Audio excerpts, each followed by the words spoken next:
This episode of Recording Studio Rockstars is brought to you by OWC, Spectra 1964, Sampley, and Isotope. You're hearing my voice right now on the Spectra 1964 STX 100 mic pre through Isotope, RX, and Ozone, all recorded safely onto an OWC SSD. So get ready to rock.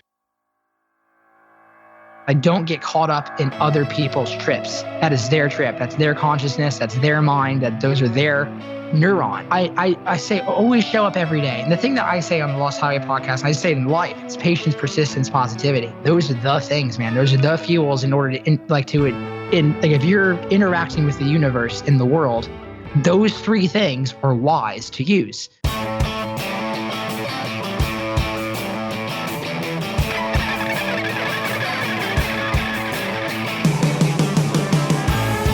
Welcome to Recording Studio Rockstars.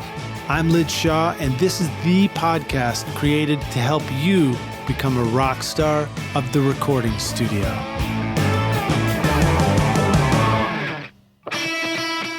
Before your band hits the studio, it's smart to have all the songs and notes in one place. But setting up a shared cloud folder can be frustrating. There's always someone in the band who can't seem to log in or wants to use a different platform. Sampley.app makes it easy to add collaborators to a project so that the whole band can upload new songs and make comments before the session. It's file sharing that was specifically built for music. Just upload a voice memo or song and start commenting. Sign up for your free account with 2 projects now at Sampley.app or use the coupon code RSR20 to get 20% off the first 3 months.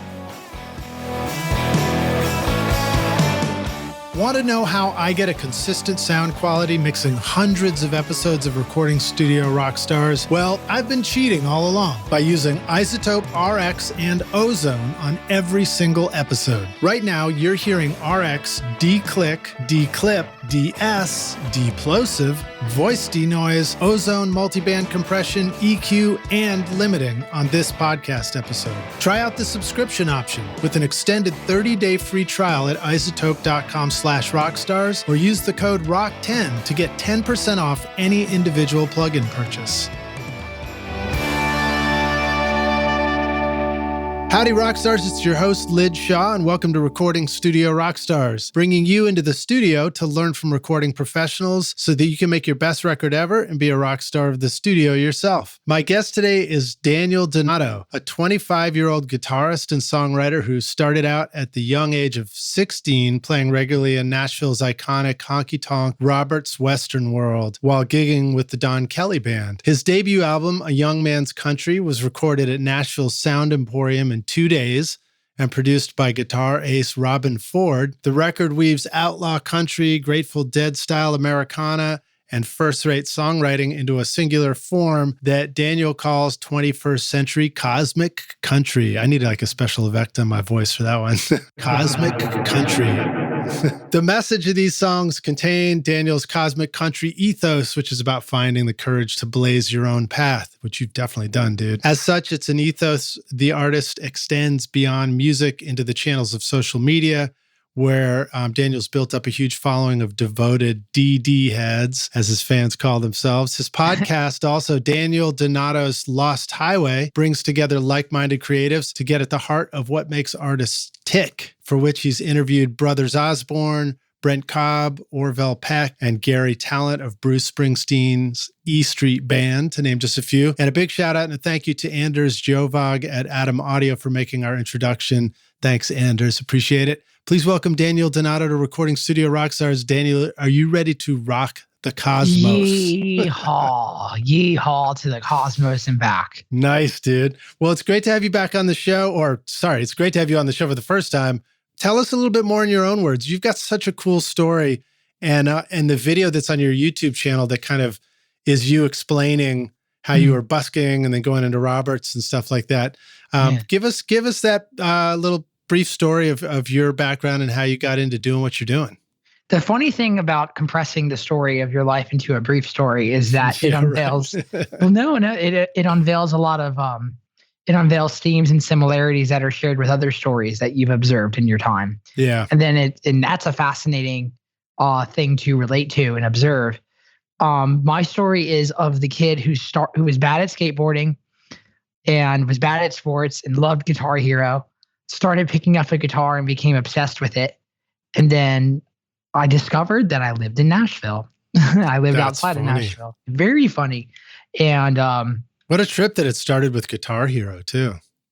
Yeah, that's kind of like the decentralization, my era at least, of the influence from like mainstream media of how we get into music. Like, a lot of kids now are just going to get into it through YouTube compilations with kids running around. Yeah. You know what I mean, it's a wild thing. Guitar Hero gave me the idea of like, hey, maybe I could try this thing. And then I heard Paradise City by Guns N' Roses, and it was just like this archetypal unreckoning of, or unraveling rather, of all these potentials and sounds and feelings that I never felt before, but somehow really related to, in a way that still to this day, I'm dedicating my life to it, like every waking second. I'm surprised you didn't start with Sweet Child of Mine, that iconic guitar riff right there. Oh, yeah. Well, I quickly dove in. I mean, Slash actually still to this day, I think now this is a good one. This is an exclusive to this podcast, is this idea. Slash really doesn't have a lot of pedals. He like infamously, like the most pedals he ever did have was like on Appetite for Destruction. He had like one of those old Boss plastic pedal boards. That had awesome. Yeah. But even now, like he still has like limited amount of effects, and he just likes the amplifier to really be the conduit for the muse. And I'm kind of that way. I kind of have a board, but we're both working with people all the time who, in terms of a revolving cast of players. Yeah. People are getting very dependent on external hardware today. And that's true. We really get dependent on external things giving us the answer for where a lot of it comes from the inside. Well, you know who else was big on the Boss pedals? Prince. Yeah. Yeah. He was all about the Boss. Hell yeah. He was the boss of the boss. Right. Yeah, that's funny. Oy vey, man, Prince. All I can say is oy vey. That's all I can say about Prince. Yeah. Awesome, man. Well, it's funny you mentioned that about the pedals and everything, because I agree with you. There's a lot of reliance on it, but there's also like a quality of guitar playing that has sort of appeared with all the pedal movement over the past 20 years. Of course. Like the infinite verb sound and ambient stuff that can be really cool. Yeah, in music, I've found that more is more in a lot of ways, and different is better, not less is more. And so it's like, I think if you can do more, then awesome. And my biggest thing that people are constantly asking me about ideas on how to approach music, specifically when it comes to guitar, because that's like the domain in which like I'm overdeveloped at in some obscure way. Mm-hmm. And I just found, man, that if you can really build a solid foundation with the relationship you have with your instrument, anything you add on to that actual analog connection is going to be compounded and sound in a way that is just beautiful. And so it's just like, it's the idea of like being able to, you could hear this, I wonder. Little bit. Oh, let's see now. Now you can. Bring it, man. Let's hear it. So, if I'm practicing this, even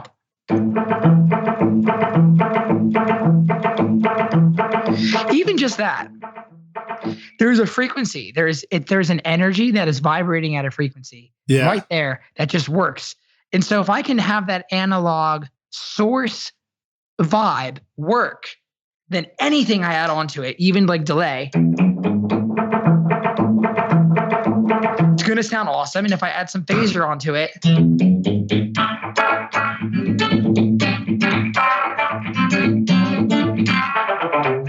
it's going to sound awesome. And it's going to feel awesome too. I love it, man. Sounds great. Like, yeah. So I think that's something like I've always, and that gets back to the busking thing. When I was 14, I went and just started busking on the street, went out for like 8 hours a day. That's awesome. Just relentlessly. And then I discovered the Don Kelly band, which was a wild experience, like a unraveling again of like my discovery for the love of country music, bluegrass. And then that led into the Grateful Dead. And then that led into me playing, 500 shows at Roberts that were 4 hours long. a piece, playing all the time. And that led into me touring on the road and meeting people. And then Cosmic Country happened along the way and is happening now.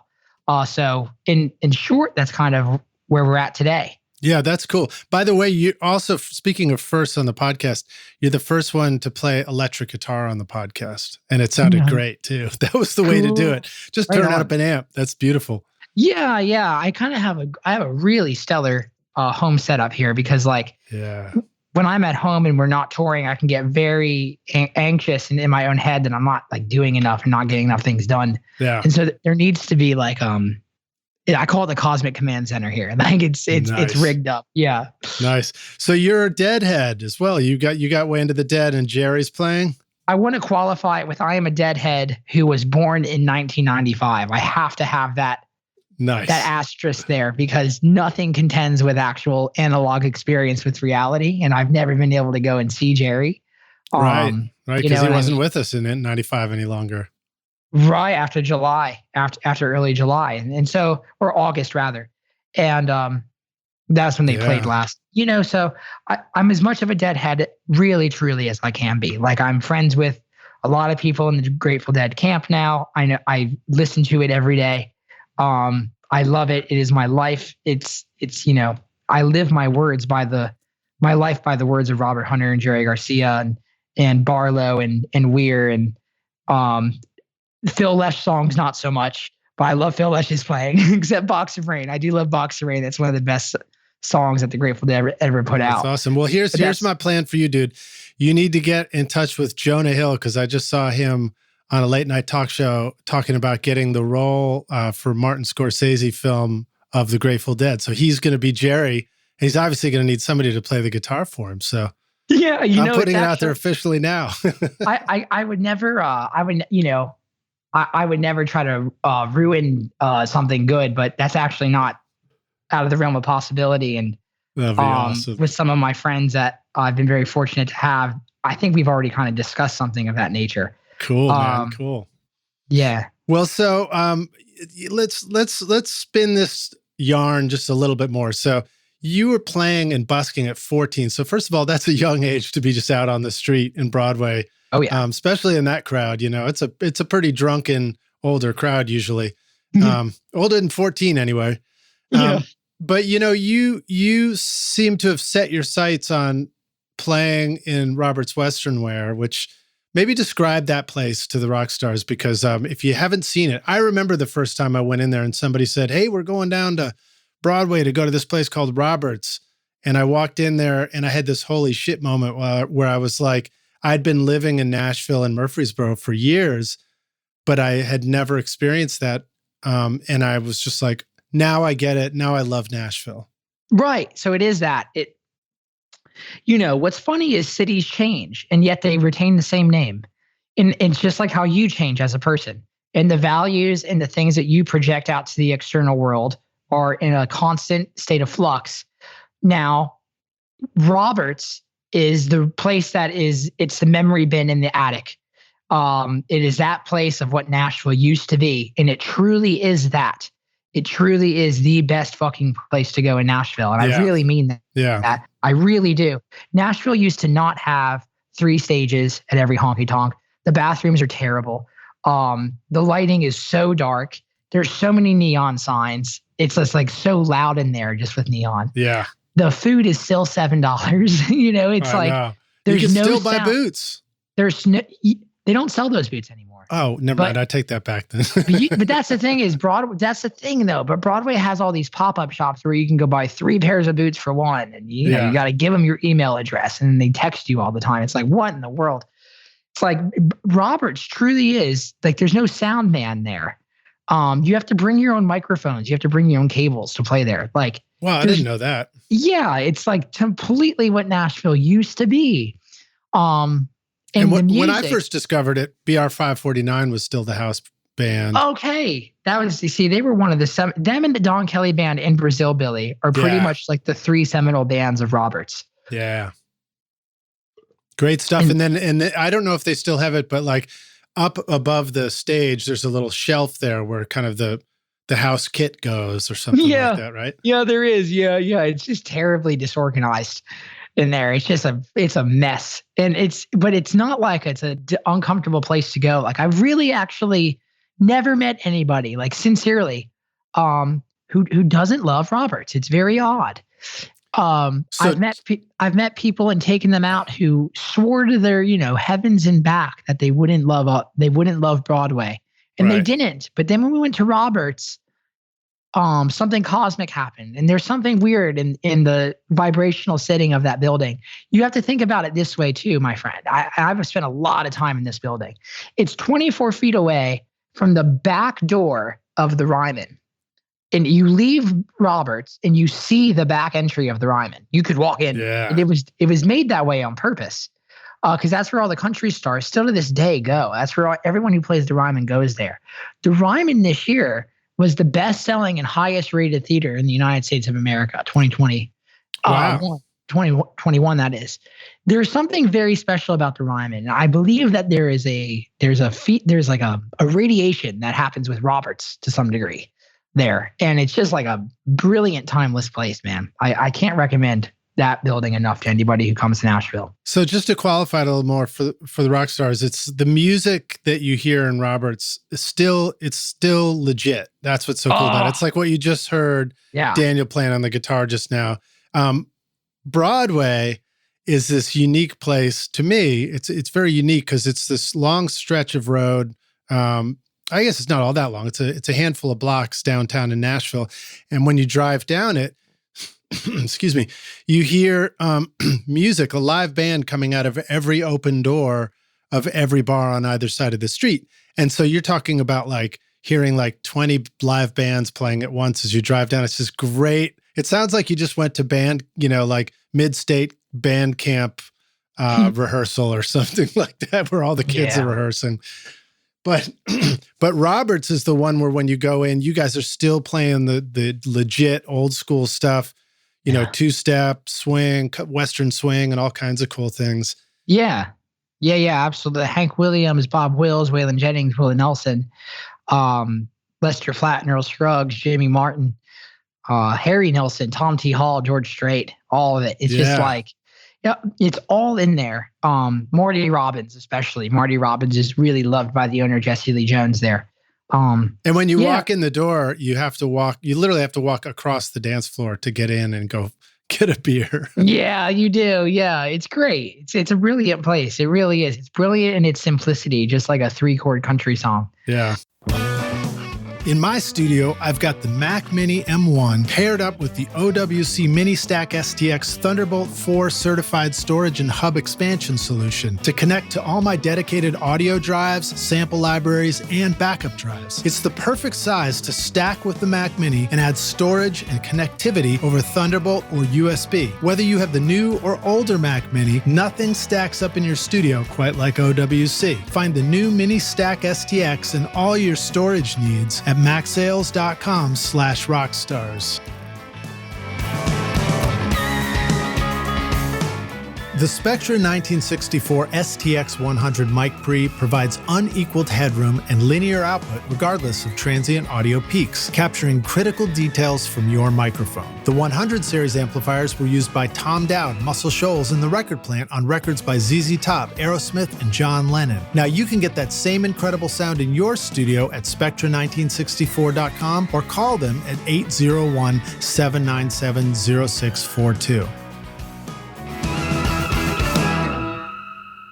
And then I guess one other anecdote I would share is that a few years ago was the time when one of the bands was playing there and the drummer was like leaning back, or he did a fill and he fell back and he went right through the glass. He went right through the glass. That was shortly after I stopped playing in Don's band. That was in Don's band. Oh, that's Don's band. Wow. Yeah, man. That's Robert's just a funny place. If anyone's coming to Nashville or is on the fence about going to Broadway, if you're a person of taste in things that were, authentically designed and made with attention and intention, Roberts is the place. Will you tell the rest of that story about the drummer though?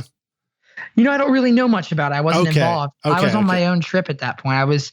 I was probably 6 weeks in. I think I was 6 weeks into a tour in Europe when I saw that. And I just felt so far away from home that I didn't even really notice what happened until I got back to town. Well, word is that he fell. It's only like, it's like 5 feet down to the sidewalk, and he landed on his back. And then he got up, dusted himself off, went back in, and they finished the gig. Holy shit. I would not be surprised. I'd been surprised if they would have stopped, if I'm being honest. Yeah. That's wild. Well, all right. So enough of me digressing. Keep telling us about you. So you set your sights on playing Roberts, and then you were able to do it. And you played with Don's band there for a long time, right? Yeah, a long time. About 500 shows, like 464 shows to be exact. Wow. A lot of shows. It really is a long time to be playing like a revolving set list around 100 songs and doing about 40 songs a night. It's really such a great thing. It's a necessary thing, and through the realm of a Zen in the art of archery, Jiro dreams of sushi kind of way, of where you are you are not on the top of the dominance hierarchy. And there is a value structure in which you have to adhere to and understand and then conquer and evolve. And that kind of way of setting yourself up, especially in the realm of music, where a lot of people don't really know how to put together a live show. They think they do, but they really don't. And I go out and see shows all the time because I really am just asking the universe to put me in the direction of somebody who does. And I find them often. But most people don't. Most people, when they get on stage, they go into their own world, and their own world is not very inclusive of everybody else. And the best shows are the shows where you are in your own world, and it's structured enough to where everybody else can join in with you. And that is what Don really did really well. So you got to learn from a master. I got to learn from a master. I also got to work with a master. So I got to, the only thing that supersedes a human who has mastery is you experiencing nature on a high level. Like the best surfer can, like Kai Lenny, a friend of mine, like he could go, surf with, the best surfers in the world, but nothing's going to teach him how to surf more than just riding that fucking wave on his own accord. Right. And I think, everyone can attest to that. And so I got to, play music with somebody who is really adamant that it work and functioned and informed space and time in a certain way on a consistent level. And that is just a brilliant opportunity to be able to work with music that way. Like a lot of people I meet came up playing music in their high school bands and like doing, like metal shows and like things that are fun and also completely valid. But this was fun, but it was a way different intention.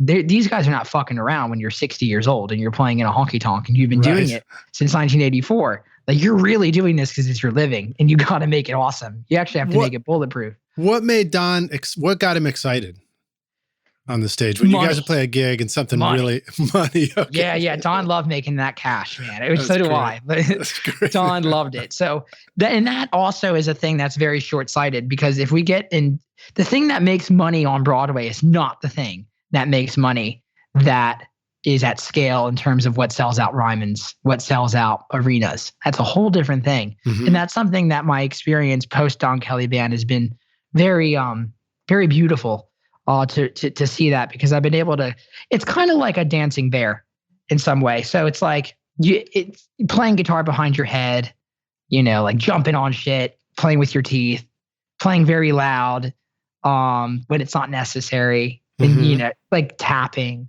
things that are presidential, nice. Things that are more aesthetic than they are informing of your values and intentions. Yeah, they entertain.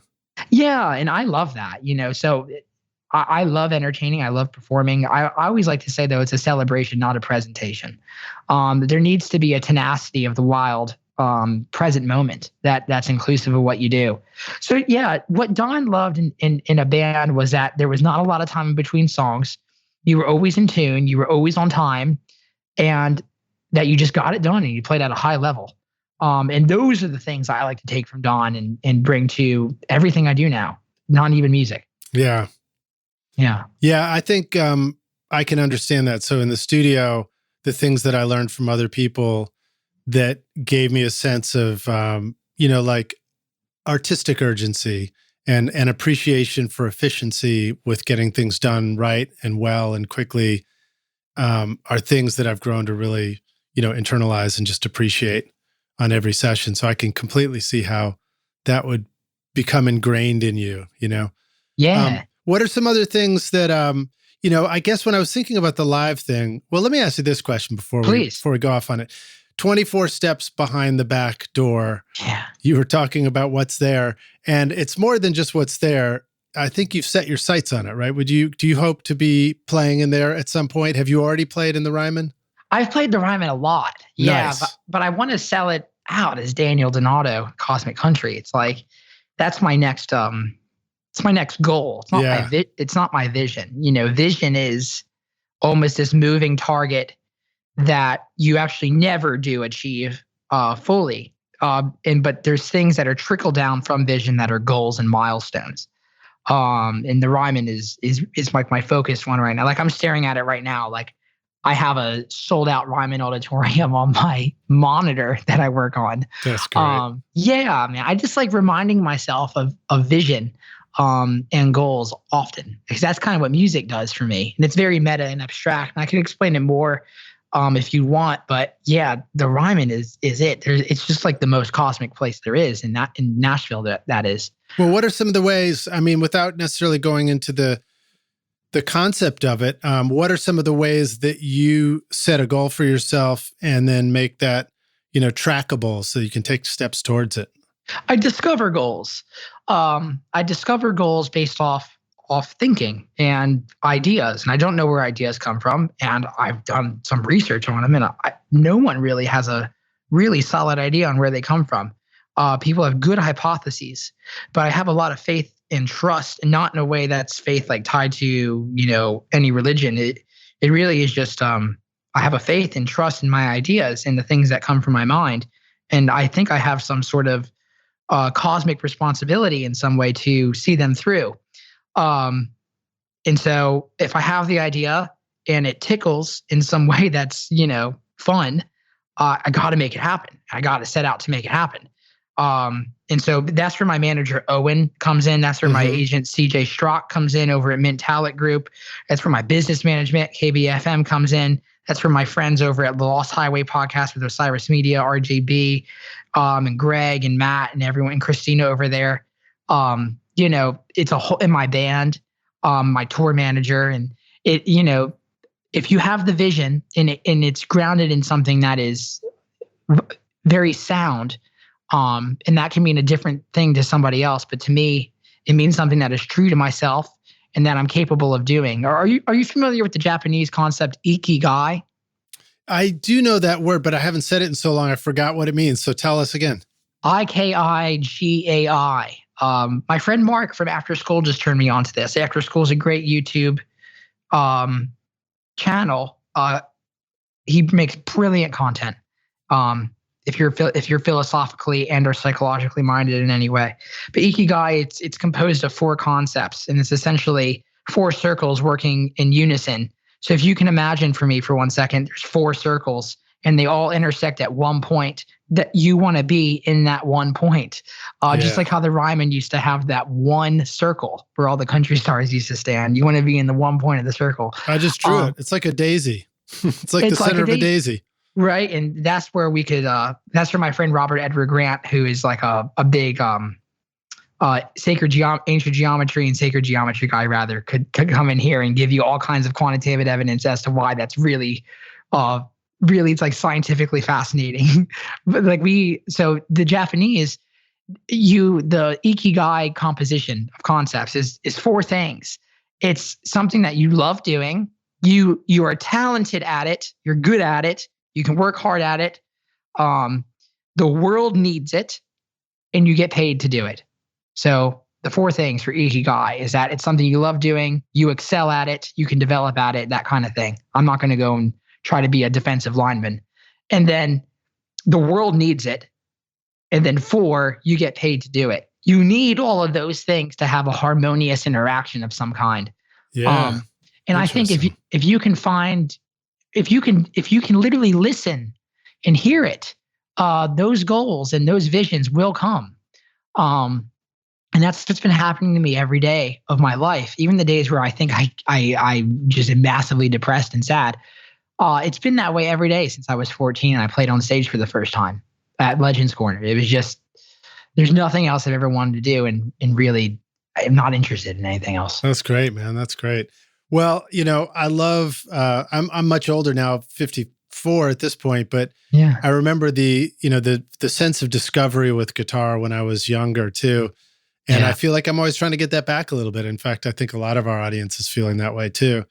And just that point at which all you want to do is play guitar is really fun. That's a fun point, which for you, it sounds like it's all the time. Yeah, so I actually have a kind of systemized way, actually. 'Cause some days I really don't want to fuck with the guitar or play it at all. And I kind of look at practice in a way that's nonlinear. But it works for me. I like to look at playing guitar as perhaps an activity that can be non-creative or it can be creative. Right. And you want to have a creative element to everything that you do because that's ultimately the thing that connects with people. Mm-hmm. But there's a lot of non-creative work that you can do that is very, very, very, very relevant to achieving any goal musically. So every day, I will at least do some non-creative work. And that's just the same thing as like an athlete going and get their work in. Like I get really jealous when I hear about, oh yeah, I had to go to the gym today and I had to get my couple hours in. It's like, okay, I can do that with guitar. So like every day, even days I don't want to play, I'm still playing. Like I'm still getting in there and I'm doing, an hour or so, or doing 2 hours of just running scales, singing songs. And because it is your job in this meta way. There's muscles that need to be exercised too, Yeah, even on a more of a granular detail, it's the myelin sheath. Getting into like a neurological influence, like the myelin sheath it's essentially a duct tape that wraps around your nerve endings. I'm a dumbass. I don't know anything about this. I love that we got duct tape. It's what it does is it stops electricity from leaking. And so when you see a baby learning how to move its head and they drop their head and it's like the most adorable thing, that's because there's just a lot of electricity leaking in that specific function on a musculature level of their nervous system. And that we don't ever really drop our head now as we get into our, adult years. Your nervous system adapts. I try not to anyway. Right. And so with music, every second that you play on your instrument, you are enhancing and upgrading your operating system. And that is an absolute reality. And so if you can have this transcendent trust in the fact that that is the reality that you're operating in, any work you put in gets you closer to where you want to go. And also part of the realization for me, which I bet you can relate to this as well, a lot of where you want to go is where you already are. Yeah.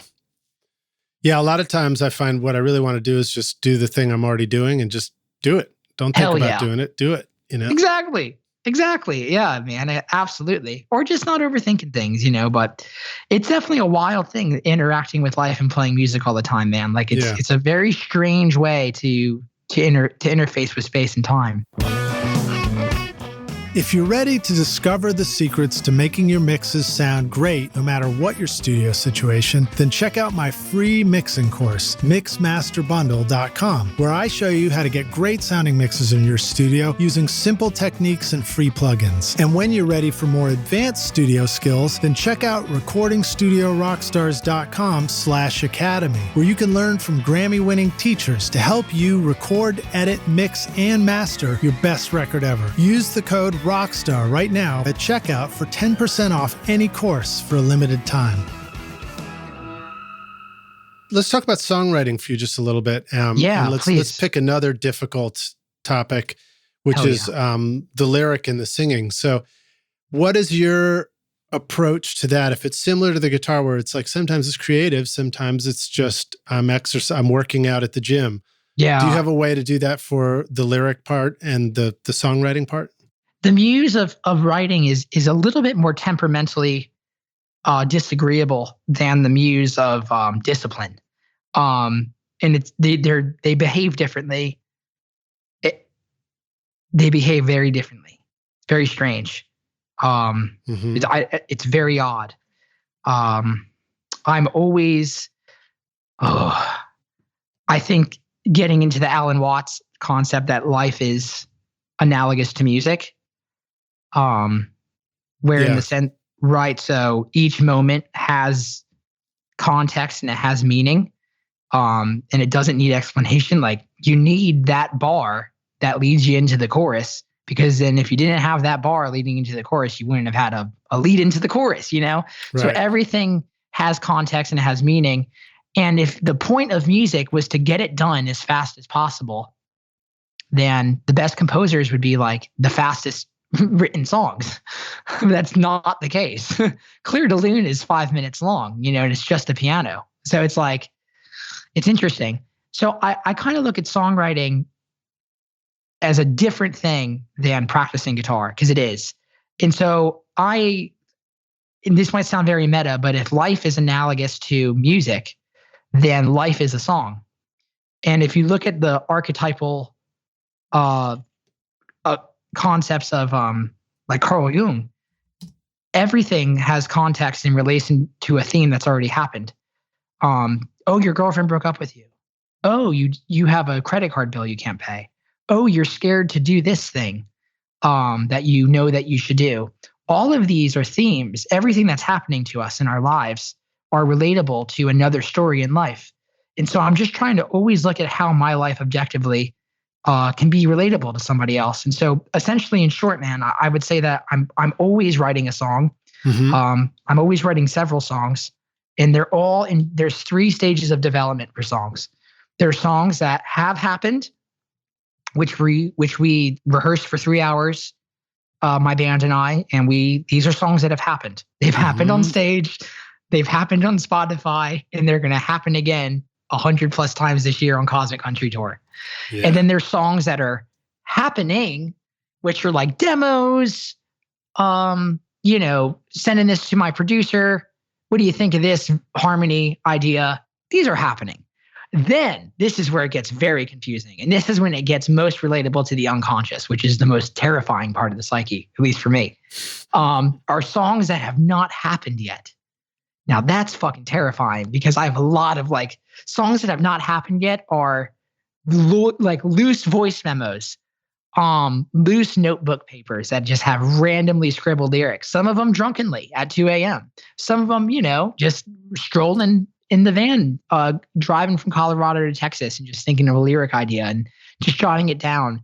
So my whole life in perpetuity is consumed with composing and perfecting ideas and getting those out into the world. And that's kind of a responsibility that has a bandwidth that's completely different than practicing guitar. The guitar is just like the main contributor to that entity. Yeah. Yeah. It's like your pen. It's like your pen for writing the song. It's my Excalibur, actually. Your Excalibur. Yeah. Yeah. It's my Excalibur. I love that. Songs that have not happened yet. What's so scary about that is there's no promise that they will happen. Like, it's your job to try and get them to happen. But the fear is that they could already exist in the haven't happened realm, but you might drop the ball somewhere and not actually let it happen. Well, I do have this idea, which is kind of influenced by Terence McKenna in some way, which is the idea that I'll apply this to songs, but he applies it to ideas and imagination, where he actually suggests that imagination is an acute sense of accuracy that is actually of a dimension of reality that is already or has already happened, which is actually very fascinating, because if you think about a lot of things you do in your life, they started as a vision in your mind. And then with a delay through space and time, they end up happening. So it's like it did happen in your mind. It did happen in your consciousness. Good point. And your brain did recognize it as happening. If you think of eating a banana right now, or you think of eating something that you really want to eat on, you start salivating. And that's because of like the mirror neurons in your brain. And so like your brain is way less stingy on space and time than you are. So when I look at songs, this is where the Neil Young concept of like Neil will be talking to somebody. My friend Rick Gershon told me about this, who was like Neil's publicist forever. I think he got like Neil like this interview with like Rolling Stone, and he didn't answer. 3 times. And then it was like, he like blew them off until they came to New York City. And then they like met the Warner Brothers office. And Ripper's like, Neil, we got to talk to Rolling Stone. They're here. Neil's like, okay. And so he gets Neil in the room, and Neil giving this interview. That apparently Neil just hears this idea in his mind. He goes, sorry, you have to leave. Because he had to like record a song right then and there? He had to, yeah. Maybe, I don't know if record would be the call to action, but it might have been interface with the potential of the moment. And nice. I kind of look at that as the idea of when I hear something in my mind, I actually have a transcendent trust that that is a something that has to happen because it's happening in my mind. So it has to happen in this realm of space and time. Yeah. And I just absorb that responsibility and I take it with a great honor. How do you capture that moment when you start feeling that? It's nonlinear. And I always respect the lens of trying to organize these subtle energies of vibrations into linear capacities. Has to be in my voice memos, has to be in my notes, that kind of a thing. It has to be this. And the real answer is best portrayed by Robert Hunter, which is, a song comes in a time of its own, and it comes in the time that it actually helps create. Songs create time, and they influence how space operates around you. And so it's essentially, in the beginning, there were 2 things, light and sound, right? And so the archetypal power that is immeasurable through song, it's a nonlinear energy that we're dealing with here, and it's older than humanity. And so it's just like, it comes when it comes, and I try to capture it in any way that I can. Now, when I'm at home, I really love diving into my Apollo here, and I have all kinds of plugins, and I love fucking around and getting different guitar tones and getting, I love, the pull tech, and I love working on, the high frequency and changing how that sounds on the one rhythm track, and then, putting it on the kick drum and hearing how that sounds. And so I guess it's a lot of ways, really. Well, I find in the studio sometimes, same thing. Like I love creating the sounds and I love messing with the plugins and mixing and stuff like that. But it becomes challenging for me sometimes to write lyrically in the studio. Like it's almost like it's too much of an isolated space. And I need to interface with life in the real world and be in strange places. It can feel that way. Not always the case, but it can certainly feel that way for me. Do you sometimes find that, that you're waiting for that song moment to hit you and it's not coming as much as you wish it would? And do you have ways to kind of spark it back to life or to kind of, just make more room for it to happen naturally? Yeah, I do, my friend. I mean, that's a brilliant thing, I think the first thing I do is you really are asking of something that I think has a form of intelligence. Because there is a reason why music vibrates at levels that we are able to quantify into the do, re, mi, fa, sol, la, ti, do frame. Right? You can get into the Pythagorean approach on all that, but I believe there's an intelligence that you're dealing with here, and it's not as readily messageable as all of your friends are on your iPhone. And I believe just having respect for this kind of meta concept of what a song is. That helps me. Some days it's not there. Yeah. It's very strange because you are there. Your consciousness is there. You are ready to work. My pen is here. I am ready. Let's go. And you still love a great song at that point. You're like, you can appreciate a great song, but you feel like, why isn't it coming to me? Why is it not coming? But here's another thing. And I'll answer this with the Willie Nelson quote. If it was a good song then, it's a good song now. And so a good song comes in the time that it comes in. But the thing is that a good song transcends time. So if you get a good one, one time, then you're good for all time in that way, where a good song is a good song. So I write a lot of songs that I don't really ever bring to fruition in any way that's more than like an acoustic vocal. Mm-hmm. I know a lot of people don't. I know like John Mayer won't do that apparently. Like, But that's the thing is I don't get caught up in other people's trips. That is their trip. That's their consciousness. That's their mind. That those are their neurons. It's so,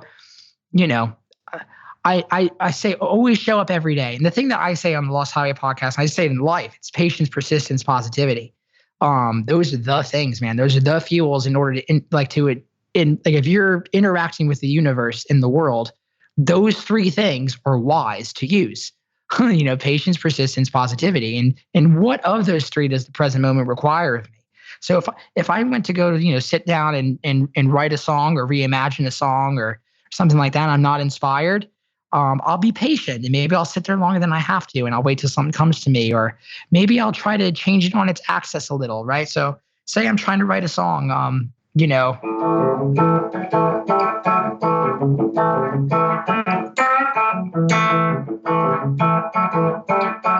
man, I'll just sit there for 35 minutes and I'll just play that. You know what I mean? Mm-hmm. I find slowing down, taking time really helps. There always is a source of inspiration. I don't think it's always the muse's fault. I think it's us. Yeah, at least it's me. Yeah. Do you ever put sort of dummy lyrics in place? Do you feel the phrasing and the melody first, and you just have a way to put stuff in that doesn't make sense yet until you swap it out with words that make sense? The songs that have related to people the most that I've written are songs where the music came first and then the lyrics came second. Nice. Simply said. And that's just the reality. Now, I know a lot of great writers where that's not the case, where they're just like strumming a G chord and they're looking out their window and a lyric comes to them. And that is the asset that particular vehicle has, that song vehicle. But the way that my muse and I work together is like way different, where it's like I'll have like I'll have this huge like whole section of a song written out like.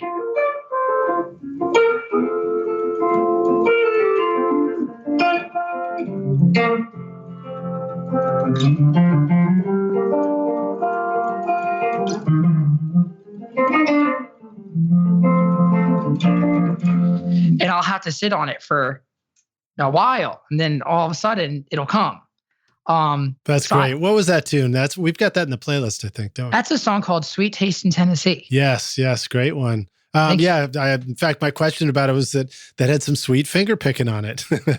Yeah, I love that sweet finger picking, man. Like Jerry Reed and Chet Atkins, specifically Jerry Reed, like he's like the man, like the.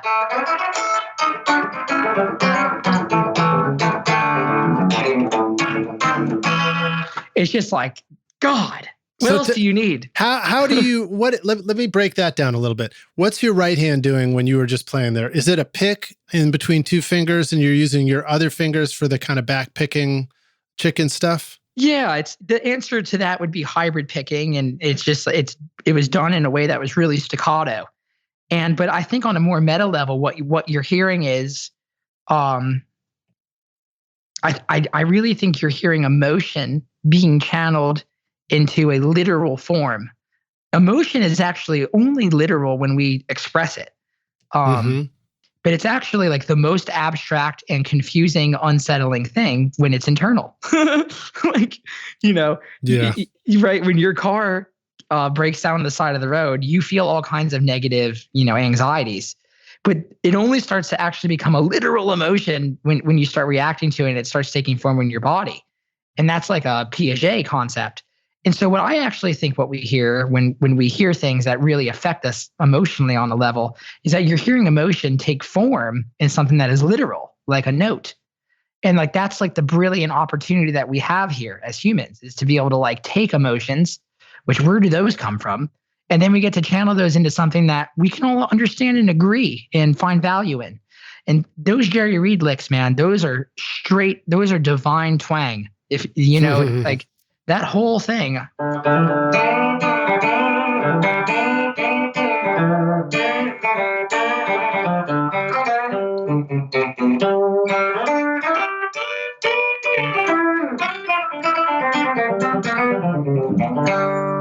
That's great, man. I love that. That feels like, yeah, man. I love it too, because it feels like, man, I'm going to get out of here. I'm going to drive, and I'm going to go to where I want to go and where my vision of life finds me. And that's where I want to go, to that place. I want to go to that undefined paradisal environment. And that's what that feeling feels like to me. And that's what it felt like the first time I heard Truck Driving Man at Roberts. It was like, pour me another cup of coffee, for it is the best in the land.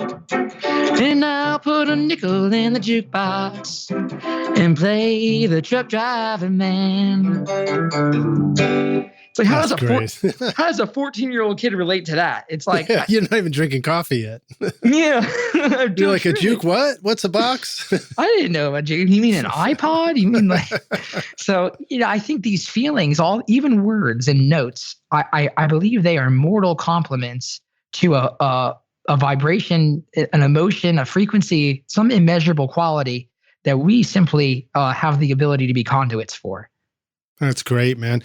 Well, spin that back before we switch gears here. Spin that back to Cosmic Country. Tell us just a little bit about what is Cosmic Country to you? I think it's all the things you're already talking about, but maybe there's more to say about it. Yeah.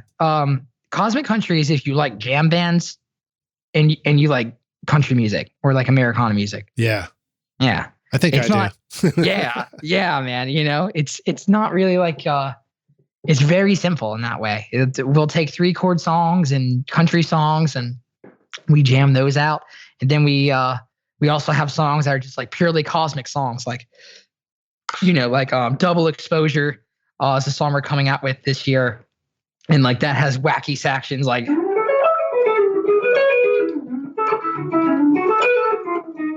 things like that are all crazy. But then, I could have songs that are like, well, there ain't no justice. That's it, just us. No discussion. We don't rush into this. Where it's just like, oh, nice, I like that chorus, It's like, so it's that kind of thing. It's like, it's really just yin and yang.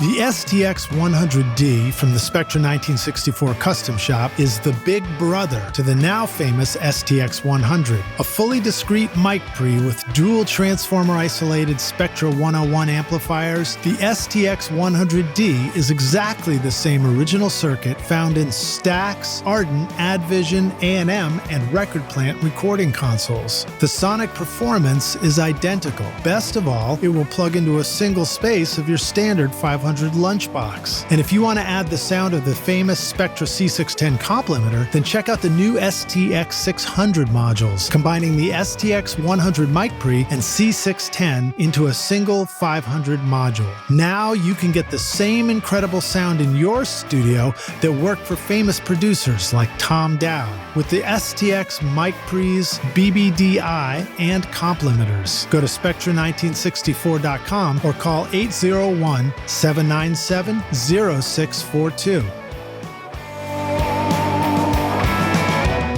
OWC now brings you the Mini Stack STX, the world's first Thunderbolt 4 certified storage and hub expander, perfectly sized to stack with the Mac Mini, and the ideal storage and connectivity companion for Thunderbolt or USB-equipped computers and devices. With a SATA HDD SSD bay and NVMe M.2 PCIe SSD slot, you can expand your Mini's storage capacity to gigantic proportions. 3 Thunderbolt USB-C ports enable you to connect to millions of Thunderbolt, USB, and future USB 4 drives, displays, AV mixers, cameras, and tablets, as well as desktop accessories like a keyboard, card reader, or mouse. I'm using the Mini Stack STX paired with my Mac Mini M1 to house my dedicated audio SSD and sample libraries at my studio, and it works great. Find the new Mini Stack STX and all your storage needs at macsales.com/rockstars.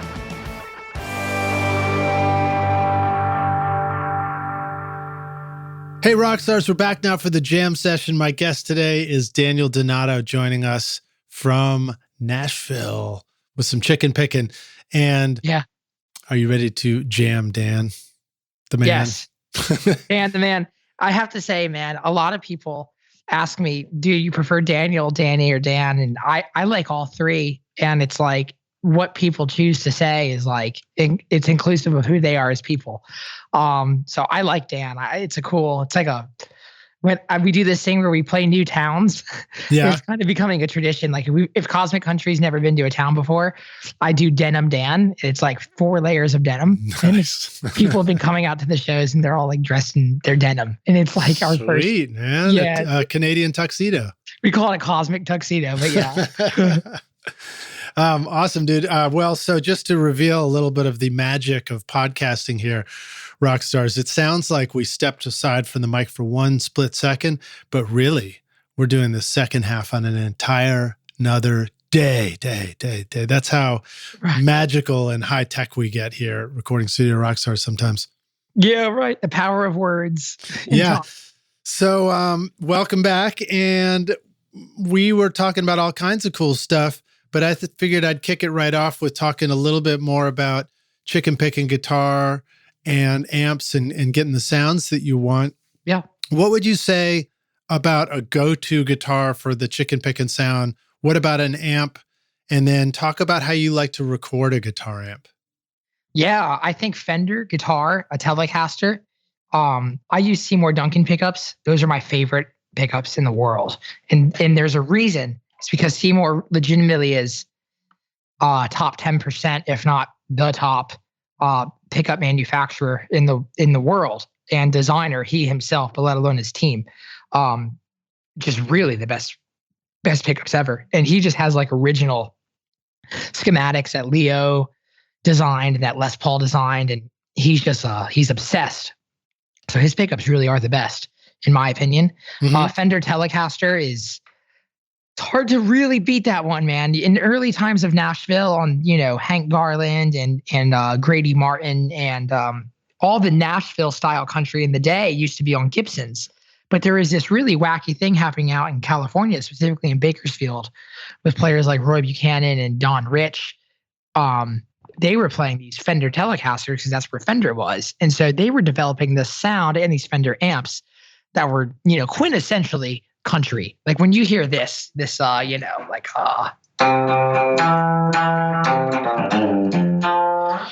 really influenced by that Johnny Cash stuff. It's really influenced by the Don Rich and Buck Owens.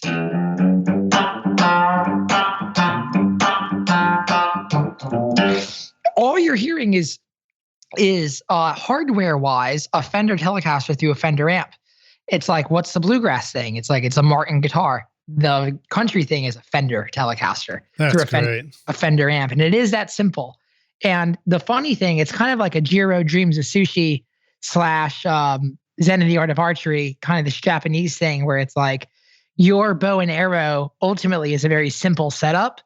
But it's how you use the simplicity that makes room for such a expansive bandwidth of dynamic. And so Fender amps really, man, are just the best thing. And I think it's because of the fact of what Leo didn't know about how to make an amp coupled with what he did know that really creates this phenomena of a sound that has an interesting source of compression. There's an interesting source of mid-range, and the built-in reverb units are the only thing I like to modify. I like digital reverb, convolution reverb. I love reverbs. You can have simple reverbs.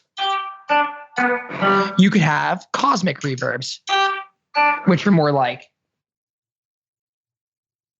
Here it comes. Cosmic reverb on the way. Here it comes. Where it's like, it's more like the idea of like. We're talking about cosmic reverbs that will behave. Now, come on, reverb. Right, exactly. Let's hear it. Get it dialed in. Yeah, it's just something that's like, Yeah.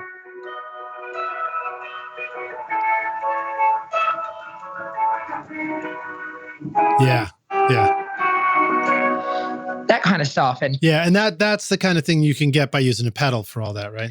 I love pedals. I really do. And so, a dichotomy that's worth thinking of, and including yourself, as a producer and listener of things, is where do you stand on heritage, and where do you, on the dichotomy of heritage versus engineering and evolving things forward. My bow and arrow is very heritage, traditional legacy. It's literally the first electric guitar through one of the first electric guitar amps, a black face Fender. But then with pedals, I get weird. And I think the weirdness is where the times can really be spoken for. Like you could have phasers, You know.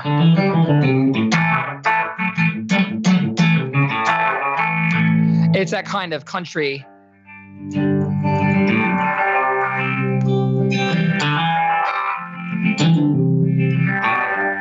But yeah, well, the cool thing about modulation effects is they make Yep. something interesting over time, you know? What do you mean by over time? Well, because, you know, if you've got like, let's say you had a keyboard pad and you're playing it and it's just sort of static and sitting there, the modulation effect makes it evolve and morph over time where it's holding one chord.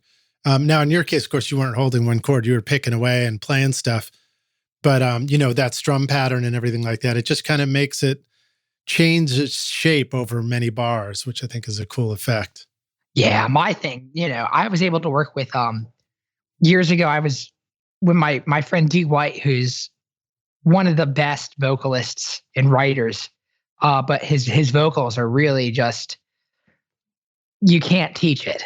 You know, he just had the intuition and the feeling and his mind and his soul and the whatever it is, he was able to create this amazing record. And Dan Auerbach produced the record, and I was Dee's band leader for this tour. And Dan was coming to a lot of the rehearsals at SIR, and he was really insightful on how he uses simplicity. And, you know, one of the choruses was like, you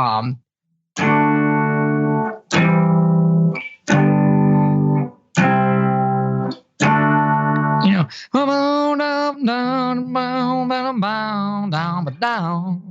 something like that. Mm-hmm. And at the rehearsal, I was like,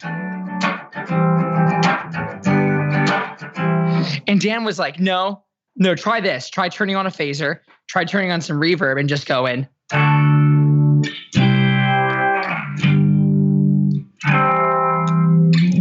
He's like, now that's what you would do on the record. And it's like, yeah, that's totally cool. You know, so yeah, using those effects can really help reinforce why simplicity is a good tool. Well, and then also it brings to mind the question of what you were just showing, where you're including all these subdivisions in your rhythm in the guitar. And sometimes it's hard to know, like there are times where those should all be in there because that's the right move for the guitar. And then or bass or another instrument. But then there are times where, no, those shouldn't be in there because something else in the production is going to be bringing those into the mix, you know, hi-hat or like or the acoustic strumming or something like that. And it's hard to know that, you know, it's hard to find that sweet spot sometimes. You know, as a guitar player, I find myself being so focused on that one variable, I forget that it really is a equal part of something that is an amalgam of many things. Yeah. And, you know, that's an age-old tale for any musician to learn and then find how they can find themselves in that reality, you know, and that's where the Beatles are just so freaking crazy. And that's where just the old times of recording as a band and only having 16 tracks at most to really do things in limited amounts of time to record them was like really brilliant, because you can hear how a guitar fits into a song, not just into a guitar player's mind. Yeah. Yeah. And it was a lot of fun to do records on 8-track, 16-track, I remember doing those where we'd actually chart out the song ahead of time and all the tracks, and we'd plan like, well, what kind of overdubs do we want to be on there?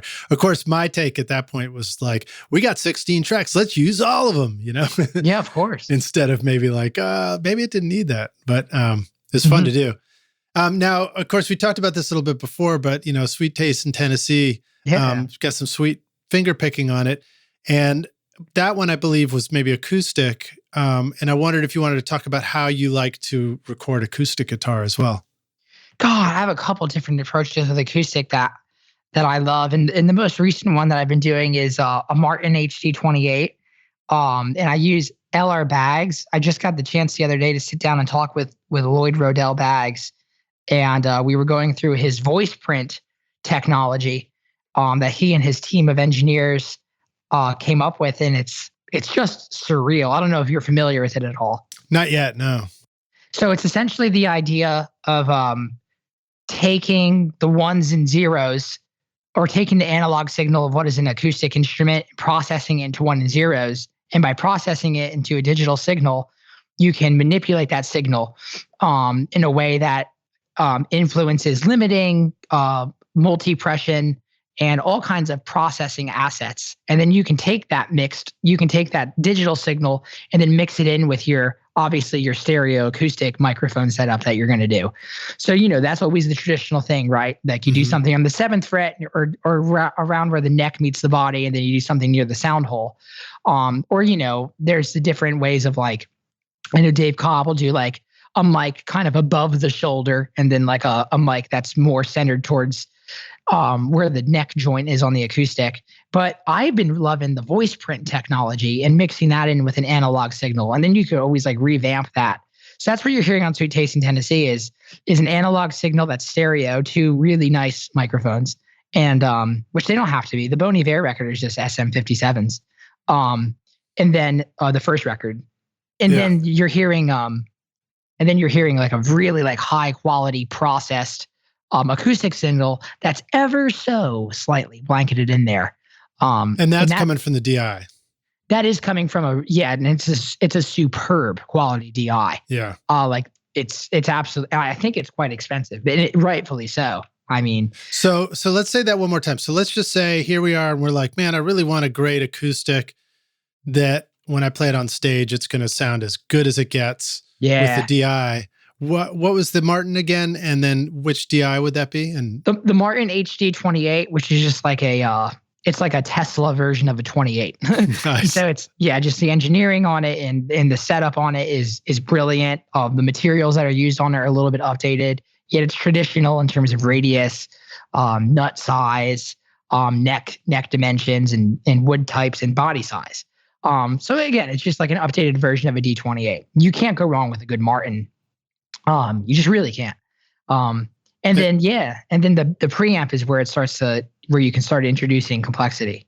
The LR bags and voice print. Okay, that thing is just what it's doing. So there's a whole software that's exclusive on their iPhone app where you use the iPhone's microphone to take all of these sonic dimensions. Like it has you tap the guitar for body resonance. It has you play single notes. It has you play scales. It has you put the microphone near the fretboard, near the sound hole. So it does take stereo dimensions. And it like kind of cooks up all that data for you. It stirs it up in this crock pot.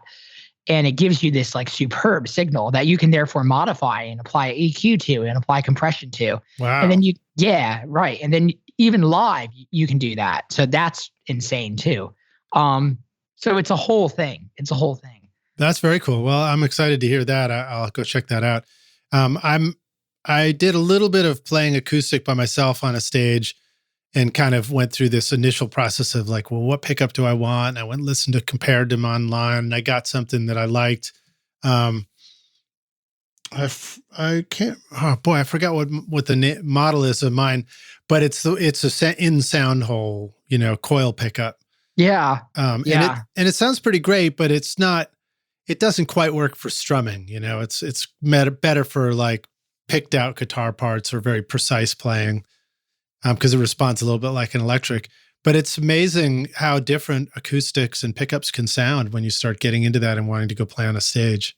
Yeah, man. And that's the LR Bags M1, which is that kind of cream off-white colored pickup that we've seen in many acoustic guitar. That's probably what I got, I think. That's the one that goes in the sound hole, right? Yeah, and that thing was invented by accident. I just found that out the other day, and it's cool, and it has a sound to it, and it's not like an NS10 where it's just like more or less a flat equilibrium of the objective tonality of whatever it is, whatever signal that you're entertaining. And so the M1 has an affect. Now, getting back to the Fender Deluxe Reverb, Pro Reverb, Princeton Reverb, Twin Reverb, and then also Super Reverb, Vibrolux Reverb. All of those amps have their own sound, even though their EQs are portrayed as flat. Like it's not actually a flat sound at all. And it has an asset of a tonality or a detriment of a tonality, depending on what the application is. Yeah, I got a Princeton Reverb recently and I just love it. It's so great sounding. It compresses. It's just the compression on those it's what it does to the harmonic characteristics of a tonality is so lush and almost like benevolent. Like it just takes a signal that would have otherwise, like if you plug a Tele in DI, it's not a good DI guitar like a Strat is. But you put it through an amp that has that kind of just that loving warmth that really knows how to take that signal and buff it up in just enough way. You don't really need to treat it very much. And recording electric guitar, I love space. And I think space is like it's a very abstract element to focus on, but it's ever present in the music that you're making. And so it's just like some of the best guitar tones are made from space. It's not the mic right up on the amp cloth like that. That's not how we hear guitar, like ever. You never hear an amp that close. Even when you're at a show, you're hearing the room. Even if you're standing in front of the amp, you're like 4 feet above the amp. Exactly. Yeah. And so, that was a weird thing for me when I first started doing sessions, and I didn't really understand that, those things mattered. And so guys would just go, they'd throw a ribbon or they'd throw a condenser on it, and then they would throw a 57 on the amp, and they would both be right on the amp. And it's like, it's the difference of me talking like this and then me talking like this. Right. And if it's just this the whole time, it's like, well, come on, no one really talks like that. So you want some space. And that's where Dave Cobb is one of my favorite producers, like presently working. Because he does this thing where he has, if you listen on the Jason Isbell records or Meta Modern Sounds Country Music, like Sergio Simpson, you're actually hearing, 3 signals. You're hearing the overall room that the amp is in, which is quite far away from the amp. You're hearing a mic that is, about 4, 5, 6 feet from the amp. And then you're hearing a mic that is close mic'd. And that is realistic. That's really what you would be hearing. And so I love that. That's something that I'm pretty steadfast on and at least attempting when recording electric guitar. And then what do you do with those 3 signals when you're blending them together? Do you try and commit to them when you're recording, or do you wait until the mix and kind of dial them in? It depends on the situation. Young Man's Country, which we recorded in 2 days, was kind of a premeditated blanket approach for tonality across the entire record. And that was because Robin really wanted to do it old school, which was just like have tones that are coming from the player and then use the least amount of external hardware and software to achieve the final product. I'm really flexible on whatever the situation is. A song like Sweet Taste in Tennessee, we tried all kinds of electric parts on it and nothing was working, and so it really depends on the song, Yeah. Yeah, it's funny. You sometimes you just gotta try playing the parts on different guitars until you discover something that really stands out to you. Yeah. I remember writing a bunch of songs on acoustic and then deciding it was time to track my record and then thinking, well, how am I going to go from acoustic to electric? Do I have to play acoustic on this, or shall I just try and relearn these on electric? And in the end, I ended up, deciding that I loved my Harmony hollow body with the 3 pickups in it. And just like learning how to play all the songs that way. And it sounded great, but it is a real exploration. It's like, what is the sound of the record? What's the sound of the song? Can you switch up guitars and amps all over the place on the record? Or do you need consistency, all that kind of stuff? Yeah, it's a real thing. When Steve Jordan plays, he changes snares, and when I've seen him play, I remember, I think it was like every song pretty much. Like he in the studio or on stage? On stage. So wow, he was changing snares on stage. Changing snares on stage. Yeah, he was going from Black Beauties to Piccolos, and it was like, whoa. It's like, that's real. That really is. It's like the tool in which that you interface with directly, your amplifier, your guitar, your snare. That's like your most immediate source of taking the electric signals that are you as a person. And then that's the thing that interprets it. I love great variability, or variables rather, in those things. Pedal boards, I kind of commit to a pedal board for like a 6 to 8 month period, and then don't really fuck with it after that, and then maybe I'll change it out here and there. Yeah. Amp, I've been using the same 1966 Pro Reverb amp since I was, I think, 16. I just love it, and it's that kind of thing where it's like, it's just like a Cadillac, man. It's the older it gets, the better it is, and it's that kind of a thing. It appreciates, especially if you can maintain them and find a good one that's not too heavily modified. Yeah.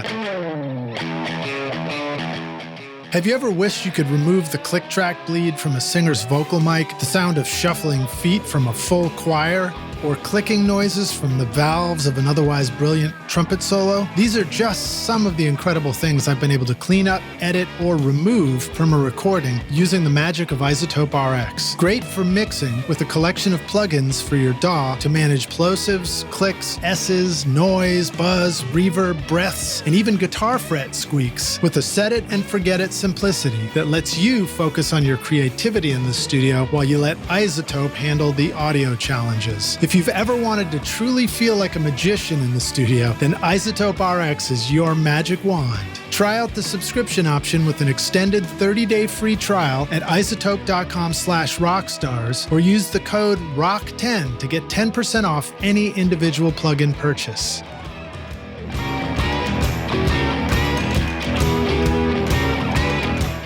So you just finished an awesome mix and sent it off to the band, but the singer texts you with lyric changes, the drummer emails you wanting a different fill, and the bass player DMs you on Instagram about a wrong note in the chorus. But which mix version are they talking about anyway? Don't you wish there was an easier way? Samply.app comes to the rescue as your ultimate mix assistant, streaming high-quality mixes so your clients can easily listen and send notes from their mobile phone on the road or a computer back in the studio. All mix comments are time-stamped directly onto the correct mix version with no confusion, and everything is easy to find in one location. No more mixed-up mix messages from the band. It's file sharing that was specifically built for music, and it all works in your browser with no downloads required. Sign up for your free account with 2 projects now at Samply.app and use the coupon code RSR20 to get 20% off the first 3 months when you're ready to upgrade.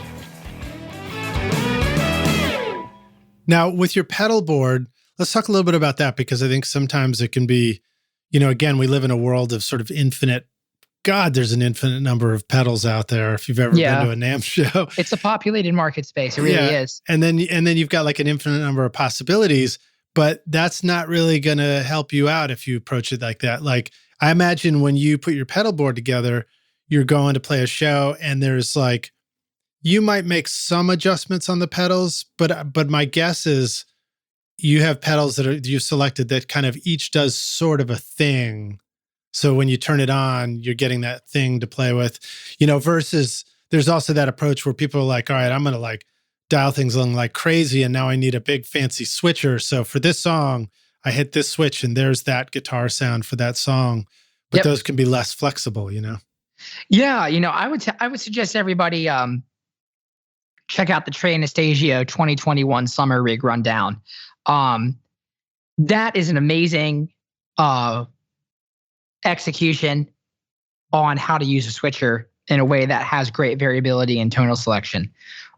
Right now, with what we can do with my guitar tech, and those things just cost thousands and thousands of dollars. Yeah, and they require so much maintenance. I just have a simple board.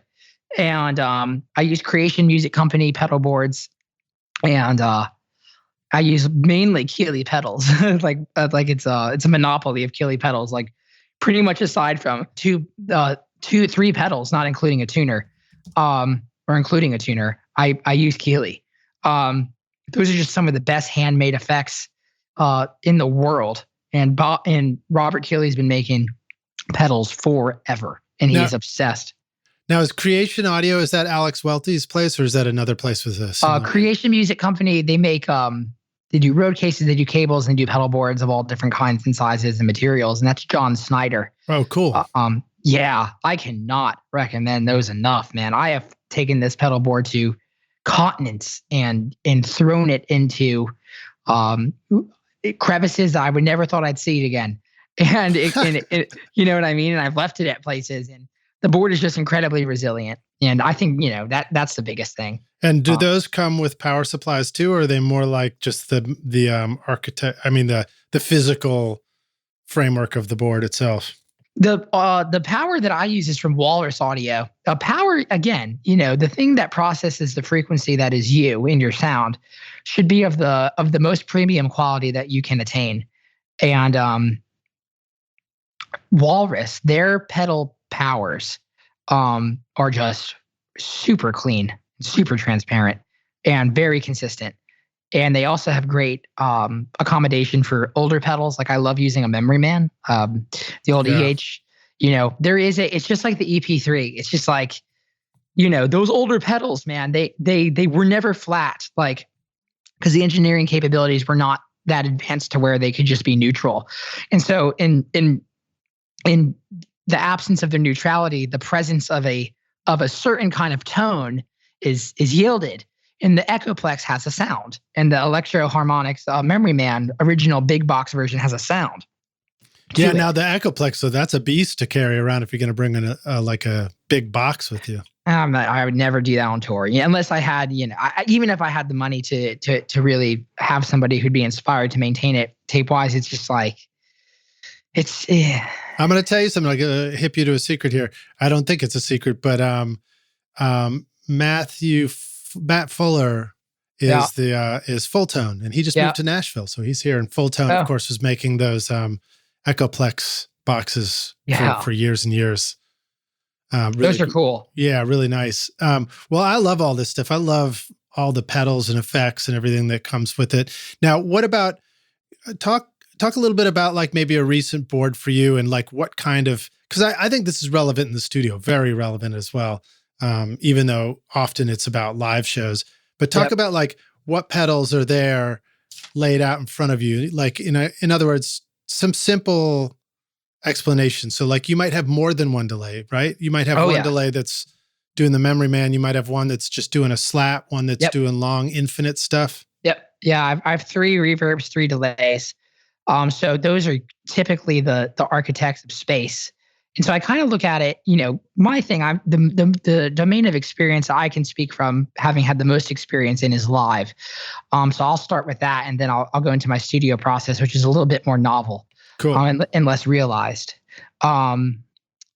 So with my live stuff, everything goes into a tuner, because that's the first thing, is that the vibration of your energy that's going at a frequency has to be in harmony with the environment that you're participating in. And what tuner should we get? I like the old Boss TU3, and I've tried the Petersons. I've tried the TC Electronic Polytunes, and I like them all. Yeah. I even keep a snark on my amp on, and so it's on the amp handle. Oh, interesting. Yeah, so because it reads it, I keep it on, and whenever I turn around to tune, I also check the snark, just to make sure. It might just be it might be placebo, and that goes into a compressor. And the compressor is acting as if it was a traditional signal chain in the studio, right? So you get the unaffected signal pretty much, and that's going to go into some sort of processing. Just as you process a deer. After you hunt down a deer, you got to clean it up and sort it out. I'm vegan, so I'm not doing much of that. Oh yeah, I was vegan for 2 years. I was completely whole foods, plant-based vegan for like 2 years. Nice. But just metaphorically, it's like you take this raw thing, which is in this sense a sound, and you do have to treat it with something. And so I love compression. That's pretty much all I need for live, because my amp has a preamp that it's running into. Yeah. So I don't need a Pultec. I don't need an EQ really, or anything that's, if Neve made a box or an SSL made a box, I totally would try it. But so I have a pre that's coming from my amp, and that runs into a compressor. And right now, Keely and I are actually working on a pretty interesting compressor. But I have it functioning just as you would like a 76. And so it's pretty much just like a clean boost. So we have non-compressed, non-compressed, compressed. Yeah, it's just got that little bit of extra bite and crunch. Yep. And I love what compression can do to the guitar going to the amp, because it can allow you to play lighter and with more finesse, and you get more expression with less physical movement. Yeah. And you get this kind of, my friend Jude Smith, who's a brilliant guitar player and also a producer and engineer of his own music and other people's music. He talks about it in the verbiage was behaving. A compressor can really get a bass to behave the way you want it to. And I like that. For some reason, that verbiage sticks in my mind in a way with imagery that's very resonant. Yeah. So the compressor gets my guitar just to behave in the mix more, especially when I'm not behaving, which is often. And so the compressor runs into the drives. And then the drives run into the wetnesses. And then the wetnesses run into the weird tones, which are the phasers, the octave pedals, the ring modulators, and the envelope filter, kind of for that classic, like that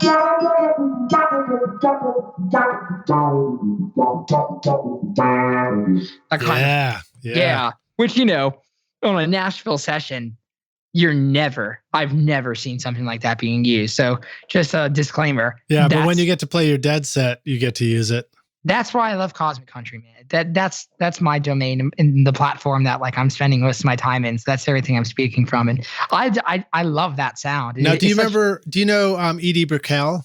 Of course. Do you know her music? I remember shooting rubber bands at the Stars. That was like the sound, and that was reintroduced. I guess that was late 80s. But I remember just like, whoa, man, that's so awesome that they did that. Or maybe it was early 90s.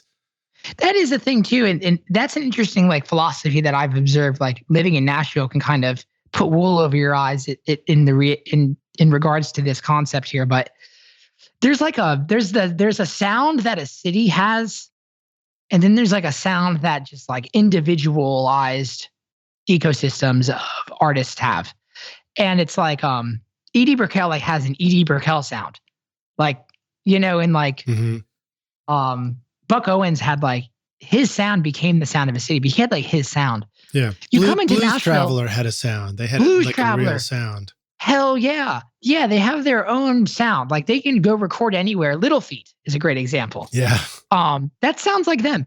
A lot of sounds, like if I were to go on Spotify and go to country and look at hot country, it might be Jerry Rowe playing drums and Derek Wells playing guitar on like all 30 of these songs. And so that's like a sound and these are all 30 different artists. And so like this sound, like when you kind of have this revolving cast of artists, but you have like a similar set of musicians of like maybe 50 musicians really making all of the records, they're all going to kind of have a consistency that sounds like an entire city. And if that city isn't really fucking with this sound,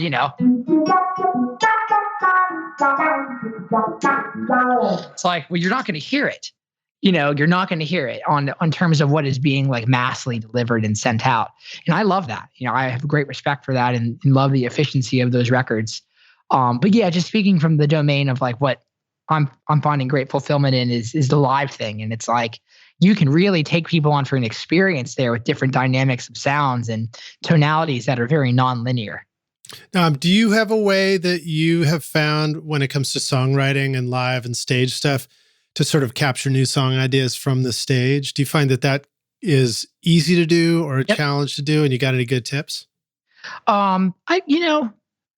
I think just the concept of writing is ultimately like it's both. Like it's very easy and it's challenging, right? It's like I think it's just like anything that's like something that if something comes out of you, it's sometimes easy and it's sometimes hard. So kind of is an activity that exists outside of that. Are you taping all your shows? Do you try and record all your shows or anything?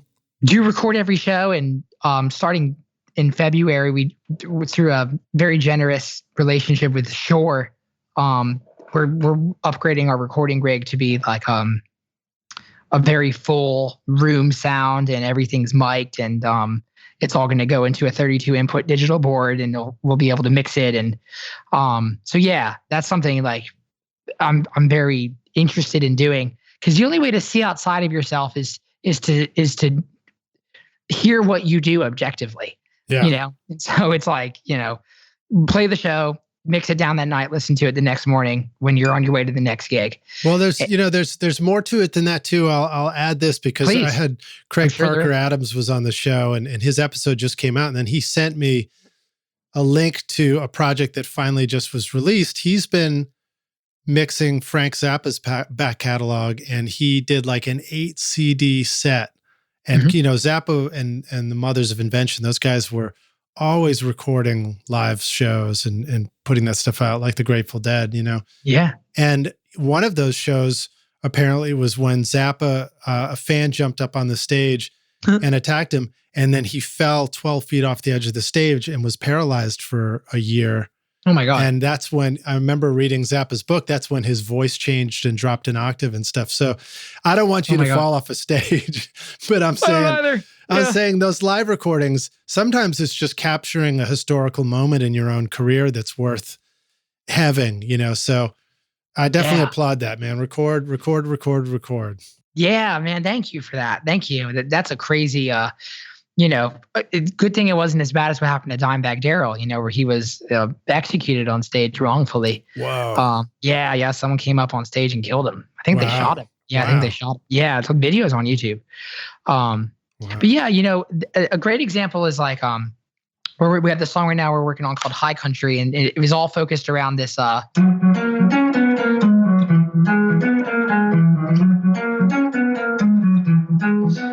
looking for the high country, inspiration all around, and just kind of mixed Lydian vibe. And that riff kind of came out of a jam that was happening live in another song. And it just stuck. I think there's this term phenomenology, which I might be using it wrong, but the way that it hits me, it's like certain ideas, certain words, certain things, they're all forms. There's audio, there's word, there's image. Sometimes they linger in your consciousness and they stay there and they don't go. And there's a reason why. And you find out the reason why by pursuing them and then like bringing them into reality in a more consistent and formatted way. So it kind of starts off as, ooh, I like that. That's where it was like, and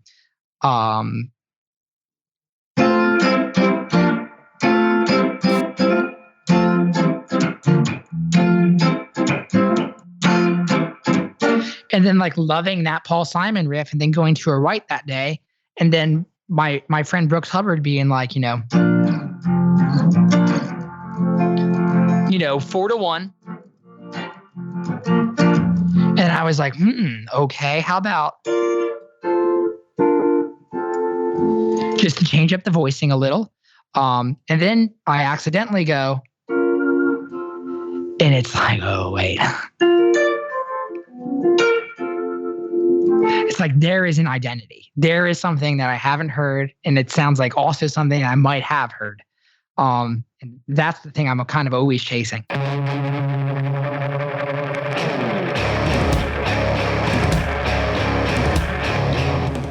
Do you want to record killer drums in your home studio? Rockstars of Drums will show you how to record, edit, and mix pro-sounding drums with examples from a Nashville session drummer in a Grammy-winning studio. Do you want to know how to master your own music at home? Rockstars of Mastering will show you how with plugins in your DAW so that your music will sound awesome when you finish your mixes. And if you're looking for a step-by-step solution for a pro-sounding mix that won't take years to learn, the Ultimate Mixing Masterclass with Craig Alvin will show you a proven method for creating Grammy-winning quality mixes that you can apply in your home studio right now. Or if you just need to learn the fundamentals of creating a great sounding mix, then register for my free course Mixmaster Bundle to get great mixes using simple free plugins. And get started now making your best record ever at recordingstudiorockstars.com/academy. Use the code ROCKSTAR at checkout to get 10% off any course for a limited time.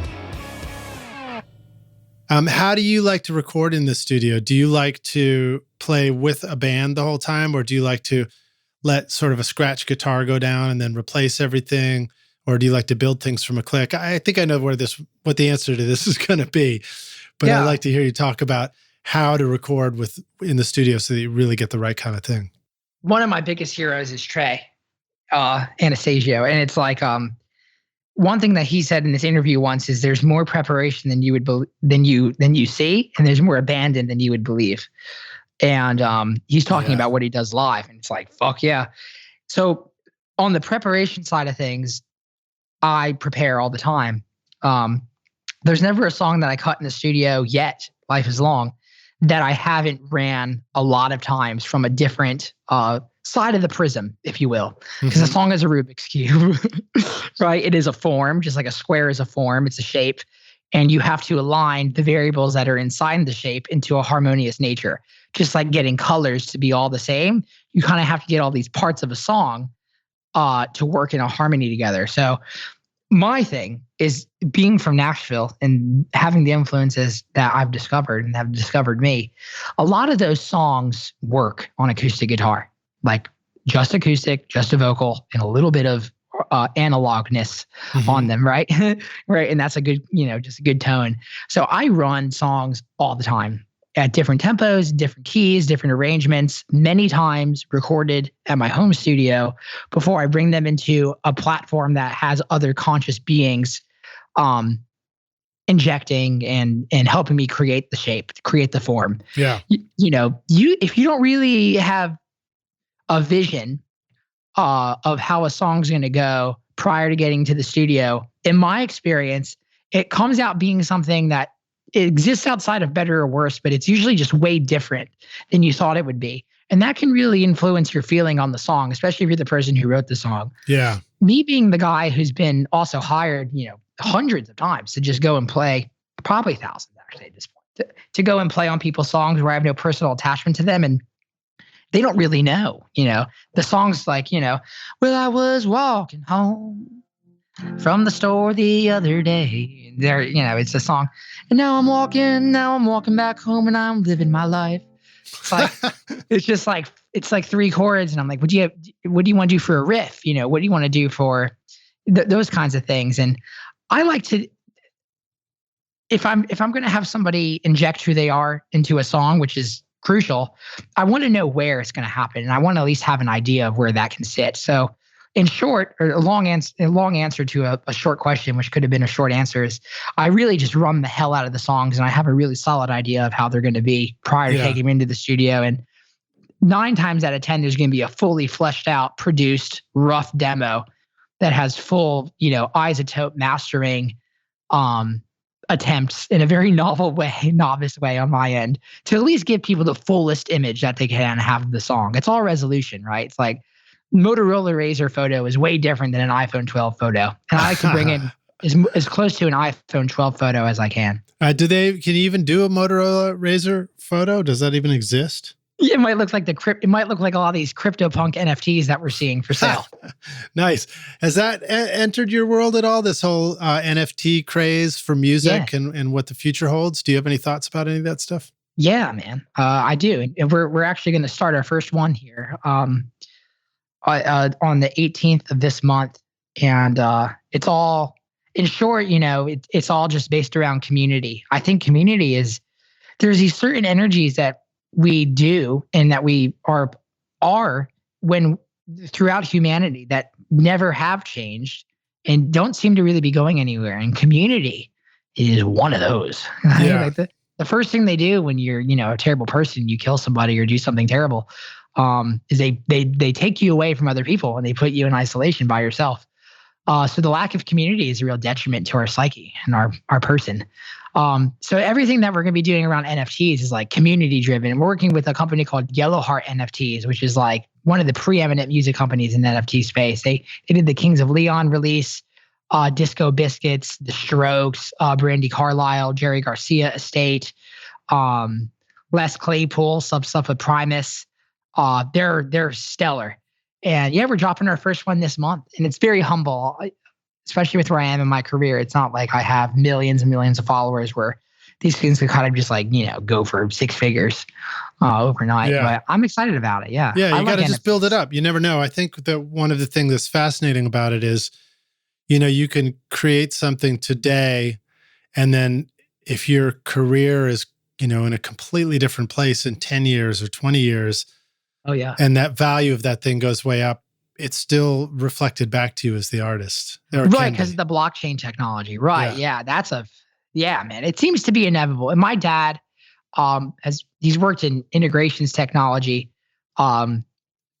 since I was a little boy, and that's all he's ever done. And so he's always kept me in mind on happenings and always encouraged me to pursue technology and to not, just to be aware of how much I'm saying, how much I'm participating in acts that are based out of a value that is within heritage.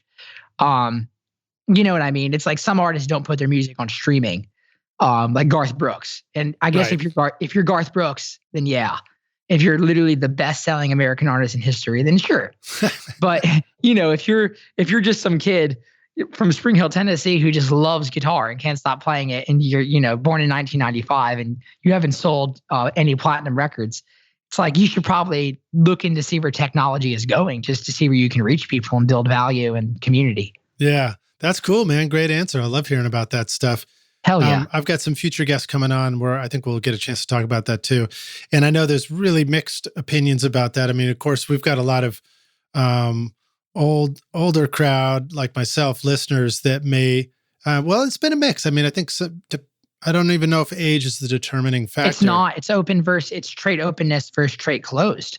And it's the dichotomy of those two things. And I guess those things only seem to really compound on themselves as you get older. It's like, some of my favorite people are the deadheads who saw them in the 70s, because those are some of the most open-minded people I've ever met. Yeah. You know what I mean? It's like, but then, we all know the archetypal curmudgeon that's, not really open to new things, and life can be kind of hard that way. And I'm very much a curmudgeon in a lot of ways, so I can't speak to virtue with much virtue here, but I do like NFTs, and it seems like it's, the internet it's the compounded cousin that was the printing press in terms of how it like is going to fundamentally change the way humans work within their lives and communicate and share community and share ideas and products and sounds and all kinds of things. And NFTs are just that. I mean, I remember when MP3s arrived and Napster was there, and people were talking about like, oh, this is just a bunch of,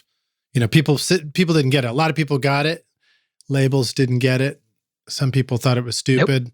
And then look where we are now. So if the future, if technology and new things are coming along and they seem to be catching some attention, there's a good chance that it's going to matter a lot, especially something as game changing. Right. Something, and it's think about it too. Like you don't call it MP3s now, and you certainly don't call it MPEG-1 audio layer 3. Right. Or MPEG-2 audio layer 3. It's like, and no one knows that it's something that started in Germany, and it's like, we don't care about all those things years after their utility is so ingrained in the collective consciousness of society. It's like, no one cares about that. And right now it's called NFTs, but what about when it's called a concert ticket? It's like, exactly. It's like, that's the reality I'm really waiting for. So just to give you a sense of how old I am, I didn't see the Grateful Dead in the 70s, but I saw them about 5 times in the 80s. And that was a lot of fun. And there was something really amazing about going to a show, and the really big party was out in the parking lot. The shakedown before you even went in, it was so great.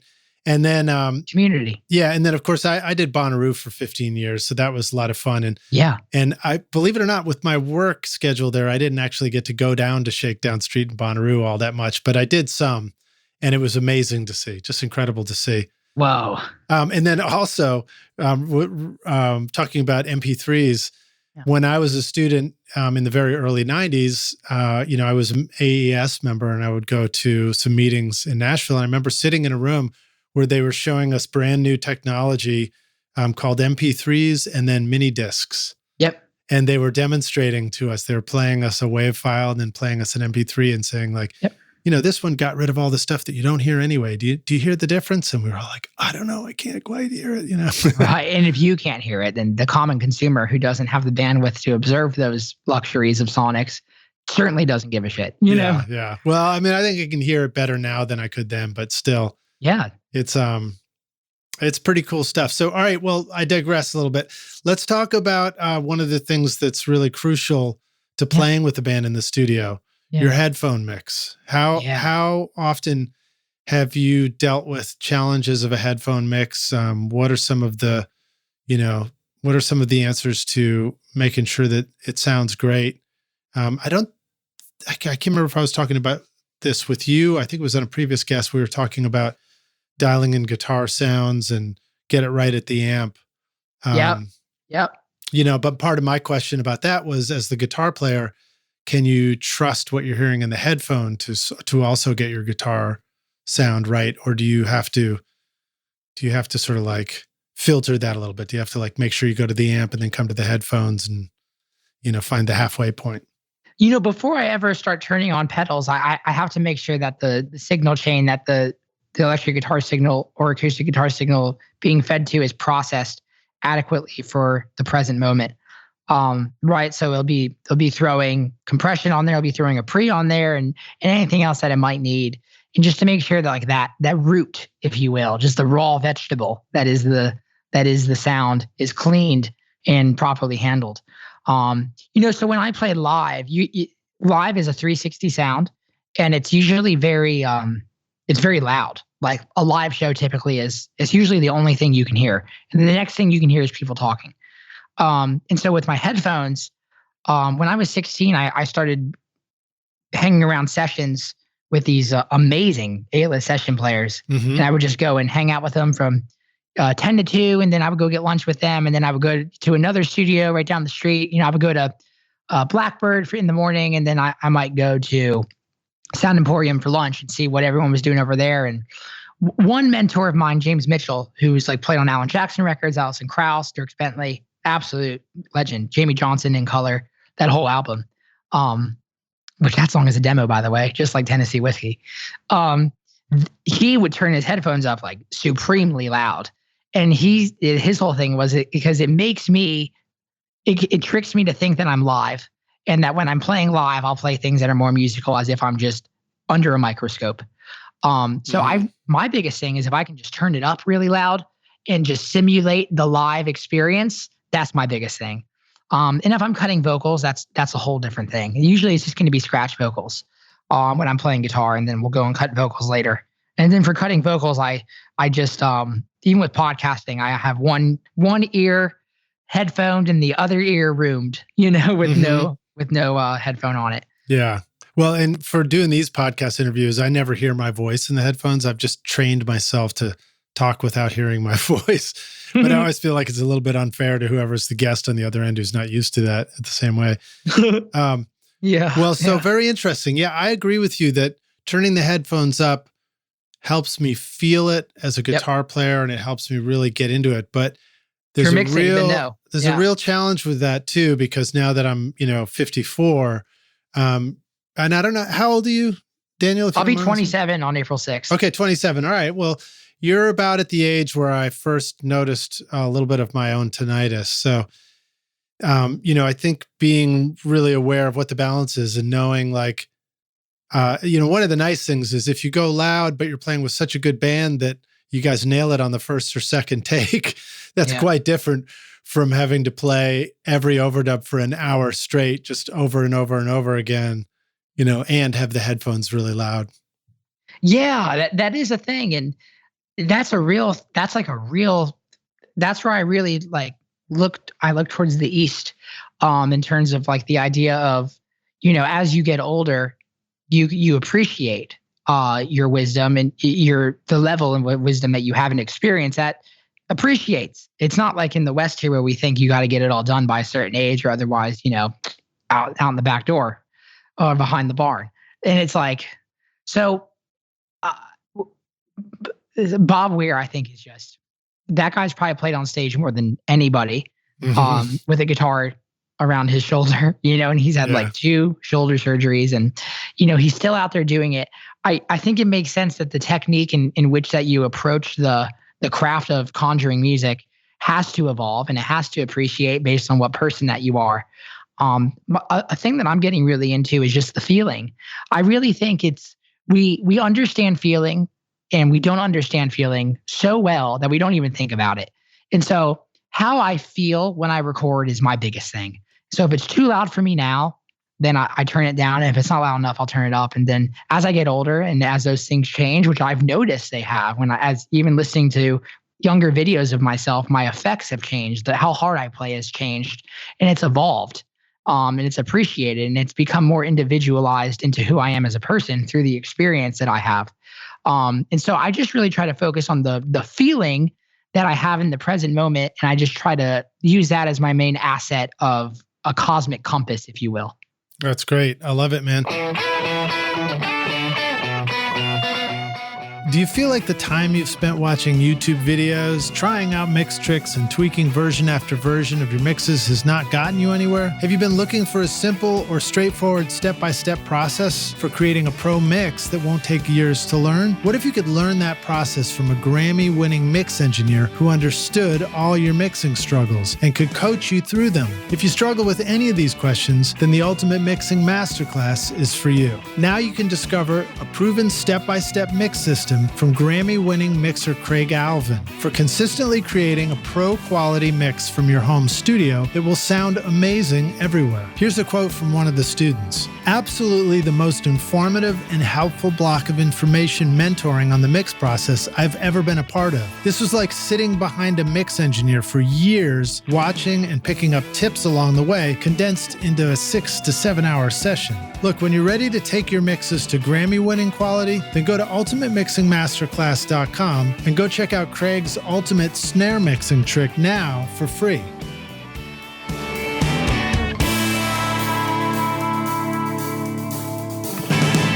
We're about out of time, so let me jump to a couple of questions, then we'll close out. Sure. You are making and releasing your own music. You've set your vision really high. You know, you decided you wanted to play at the Roberts Westonware, and then you wanted to play at the Ryman, and now your vision is to sell out the Ryman. So tell us some of the stuff that you've learned about releasing and promoting your own records, and also how important are things like social media? It depends who you're talking to. You know, it's like, and I mean not what artist you're talking to, but who is the artist talking to? That's the biggest thing. You can go watch Damian Key's videos on YouTube all day, but it's like on how to release music and have a great 21-day release plan. And those things matter. And I've tried all those things. And I've bit my nails, and fretted at 8 a.m, waking up with a cup of coffee and just trying to figure out how to do this independently with $2,000. And it's like, you got to go through those moments. And the people I'm trying to talk to, the main asset of experience for them is not so much getting fucked up with their friends, drinking and like playing it really loud, driving down the road, even though it is, that's part of it. Our thing is they're driving down the road to come to our show. And so like our show is where it is at for me. And it took me a long time to just accept that that's what I am. Albert Camus, one of my, not my favorite authors, but it turns out as I'm getting older, one of my favorite minds, just to see. Mm-hmm. He said, man is the only animal that is intelligent enough to not accept what he is. Wow, that's a trip. It's such a trip. And it's like, I love how he said intelligent, because like, yeah, a beaver accepts what a beaver is, he builds a dam. And there's kind of a rather non-evolving nature to what he does. And then you start incorporating Eastern philosophy where it's like, you kind of do the same one thing for your life. And you just exceed at that until you're at, in a 10% world global level. And so my whole thing that I've learned through my journey, I've been in witnessing other people's journeys and being able to be in the studio with them and be on the road with them, in the van with them, in the bus with them, and at award shows with them, at late night television, and then doing things like that for Cosmic Country myself. It's like, just try to see and talk to the people that you're talking to as often as you can. And so again, it's like NFTs and it's like social, what are the modern streams of consciousness that communication is going through? And how can you talk to your people on those channels in the way that they want to be spoken to? And, you're not going to see me like dancing to Ed Sheeran songs. It's just like, but I know some artists that do that. It's like then that's their trip and that's what they do because those are the people they're trying to talk to. Yeah.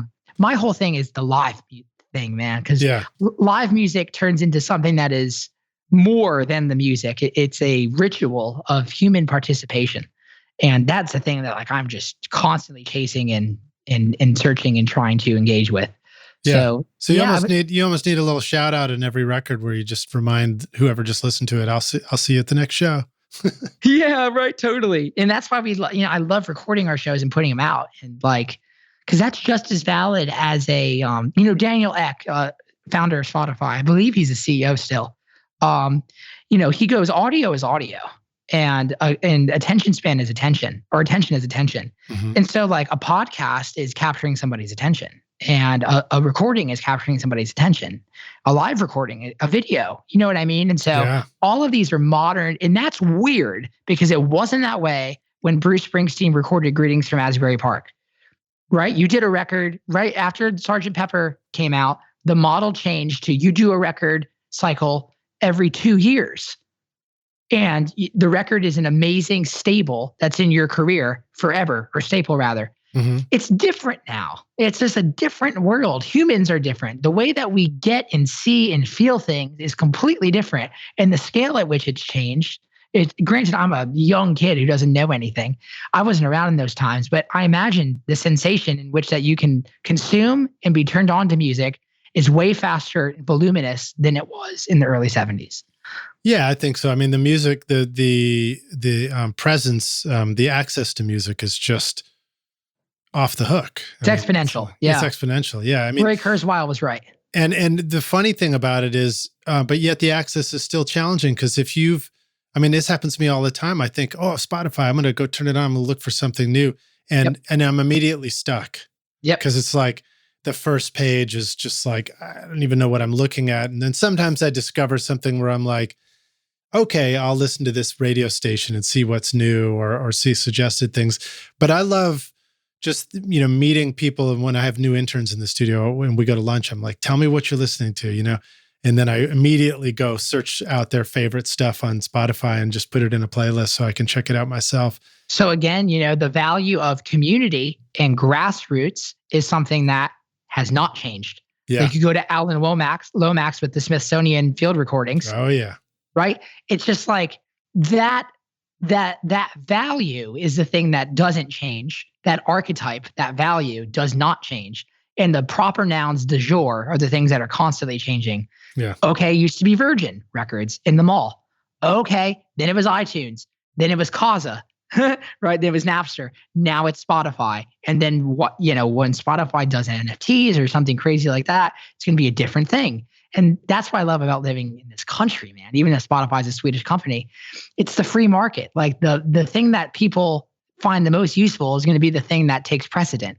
And I just like to just respect that. And I also just like to see the fact that the things that are unchanging is the fact that we care that people who are in our cosmic circle of life, we like to know what turns them on and excites them. And I think that thing is unchanging. Nice. Well, you mentioned it, and we'll give you a chance to talk about it again. Your podcast is called Lost Highway. You did a really cool thing on there, I noticed, which is you took your record, I think it was A Young Man's Country, and you did an episode where you broke down every song. I did. And I swear that has been a promotional plan that I've been talking about for years with my friends. And even ever since I started podcasting, I suggested to artists, I was like, you should start a podcast and then do an episode for each song on the album and release that as like a 12-part series or whatever, and let that be part of your promotion for the record. Yeah, man.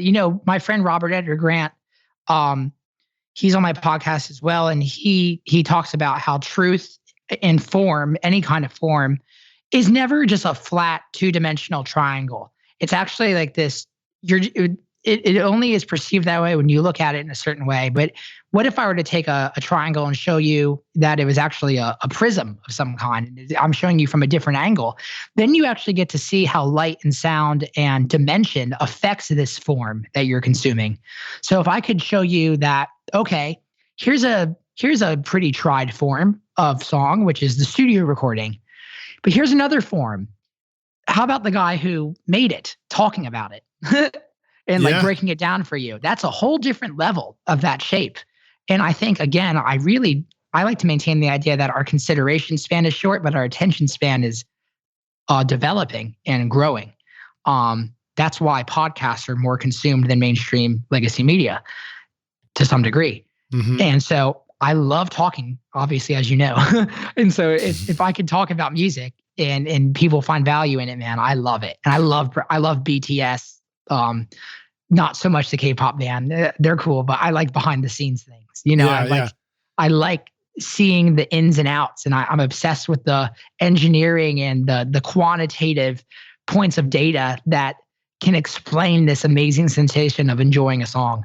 A great podcast that my friend Jesse Jarno put together in collaboration with the Grateful Dead is the good old Grateful Dead cast, where they took the Dead's two best studio albums, in my opinion, which are American Beauty and Working Man's Dead. And that is the opinion of someone who was born in 1995, who never got to see Jerry. And I fully understand where I sit on that. That's because those are the two best right there. They are. It's funny, man. They are. And they were made around the same time, and they were made by the same team of people. And what they did, man, is they went and uncovered all of these rehearsal tapes to these songs. And it's just like, Jesus Christ. I listened to the rehearsal tapes a million times to hear what those guys are talking about and how they're reacting to these recordings that I love.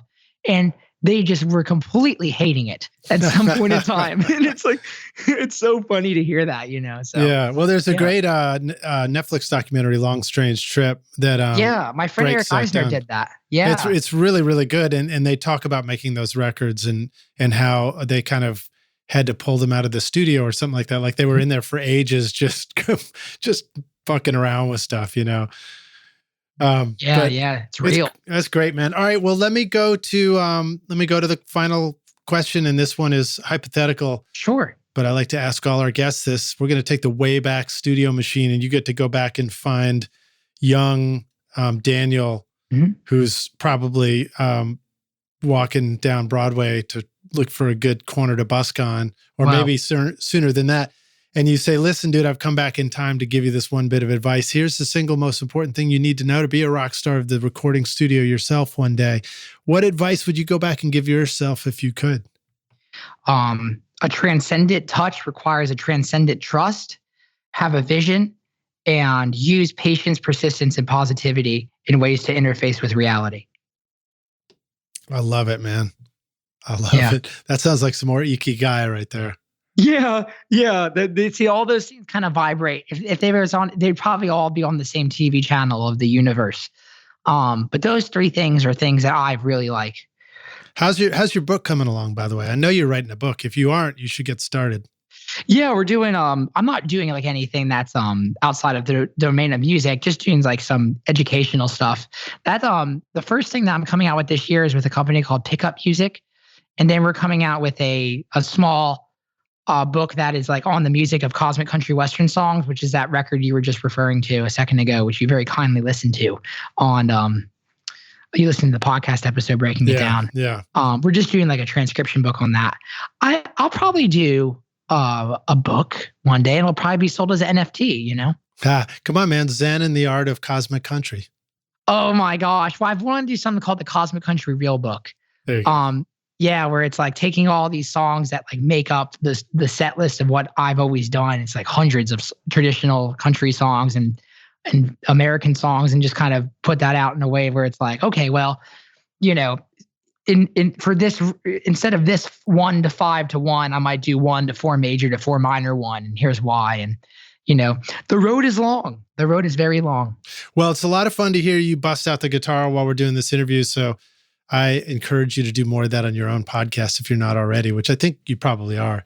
I am, man. It's a voice. It's a meta voice. Yeah. Just like my actual vocal cords produce a voice that is of an energy that's coming from me. My strings vibrate at an energy that's coming from me. And so it's the same thing. It just sounds different. Yeah. You know? Cool, man. Well, thanks so much for joining us on the podcast. Daniel, let the rock stars know how they can go find you. Where would you like them to go check out your music? What if they're ready to, I don't know, just come see your show or make their next hit record with you somehow? How would you like the rock stars to reach you? Spotify, Daniel Donato. My podcast is on there. Daniel Donato's Lost Highway. Osiris Media is the home. This road needs a place to go, you know?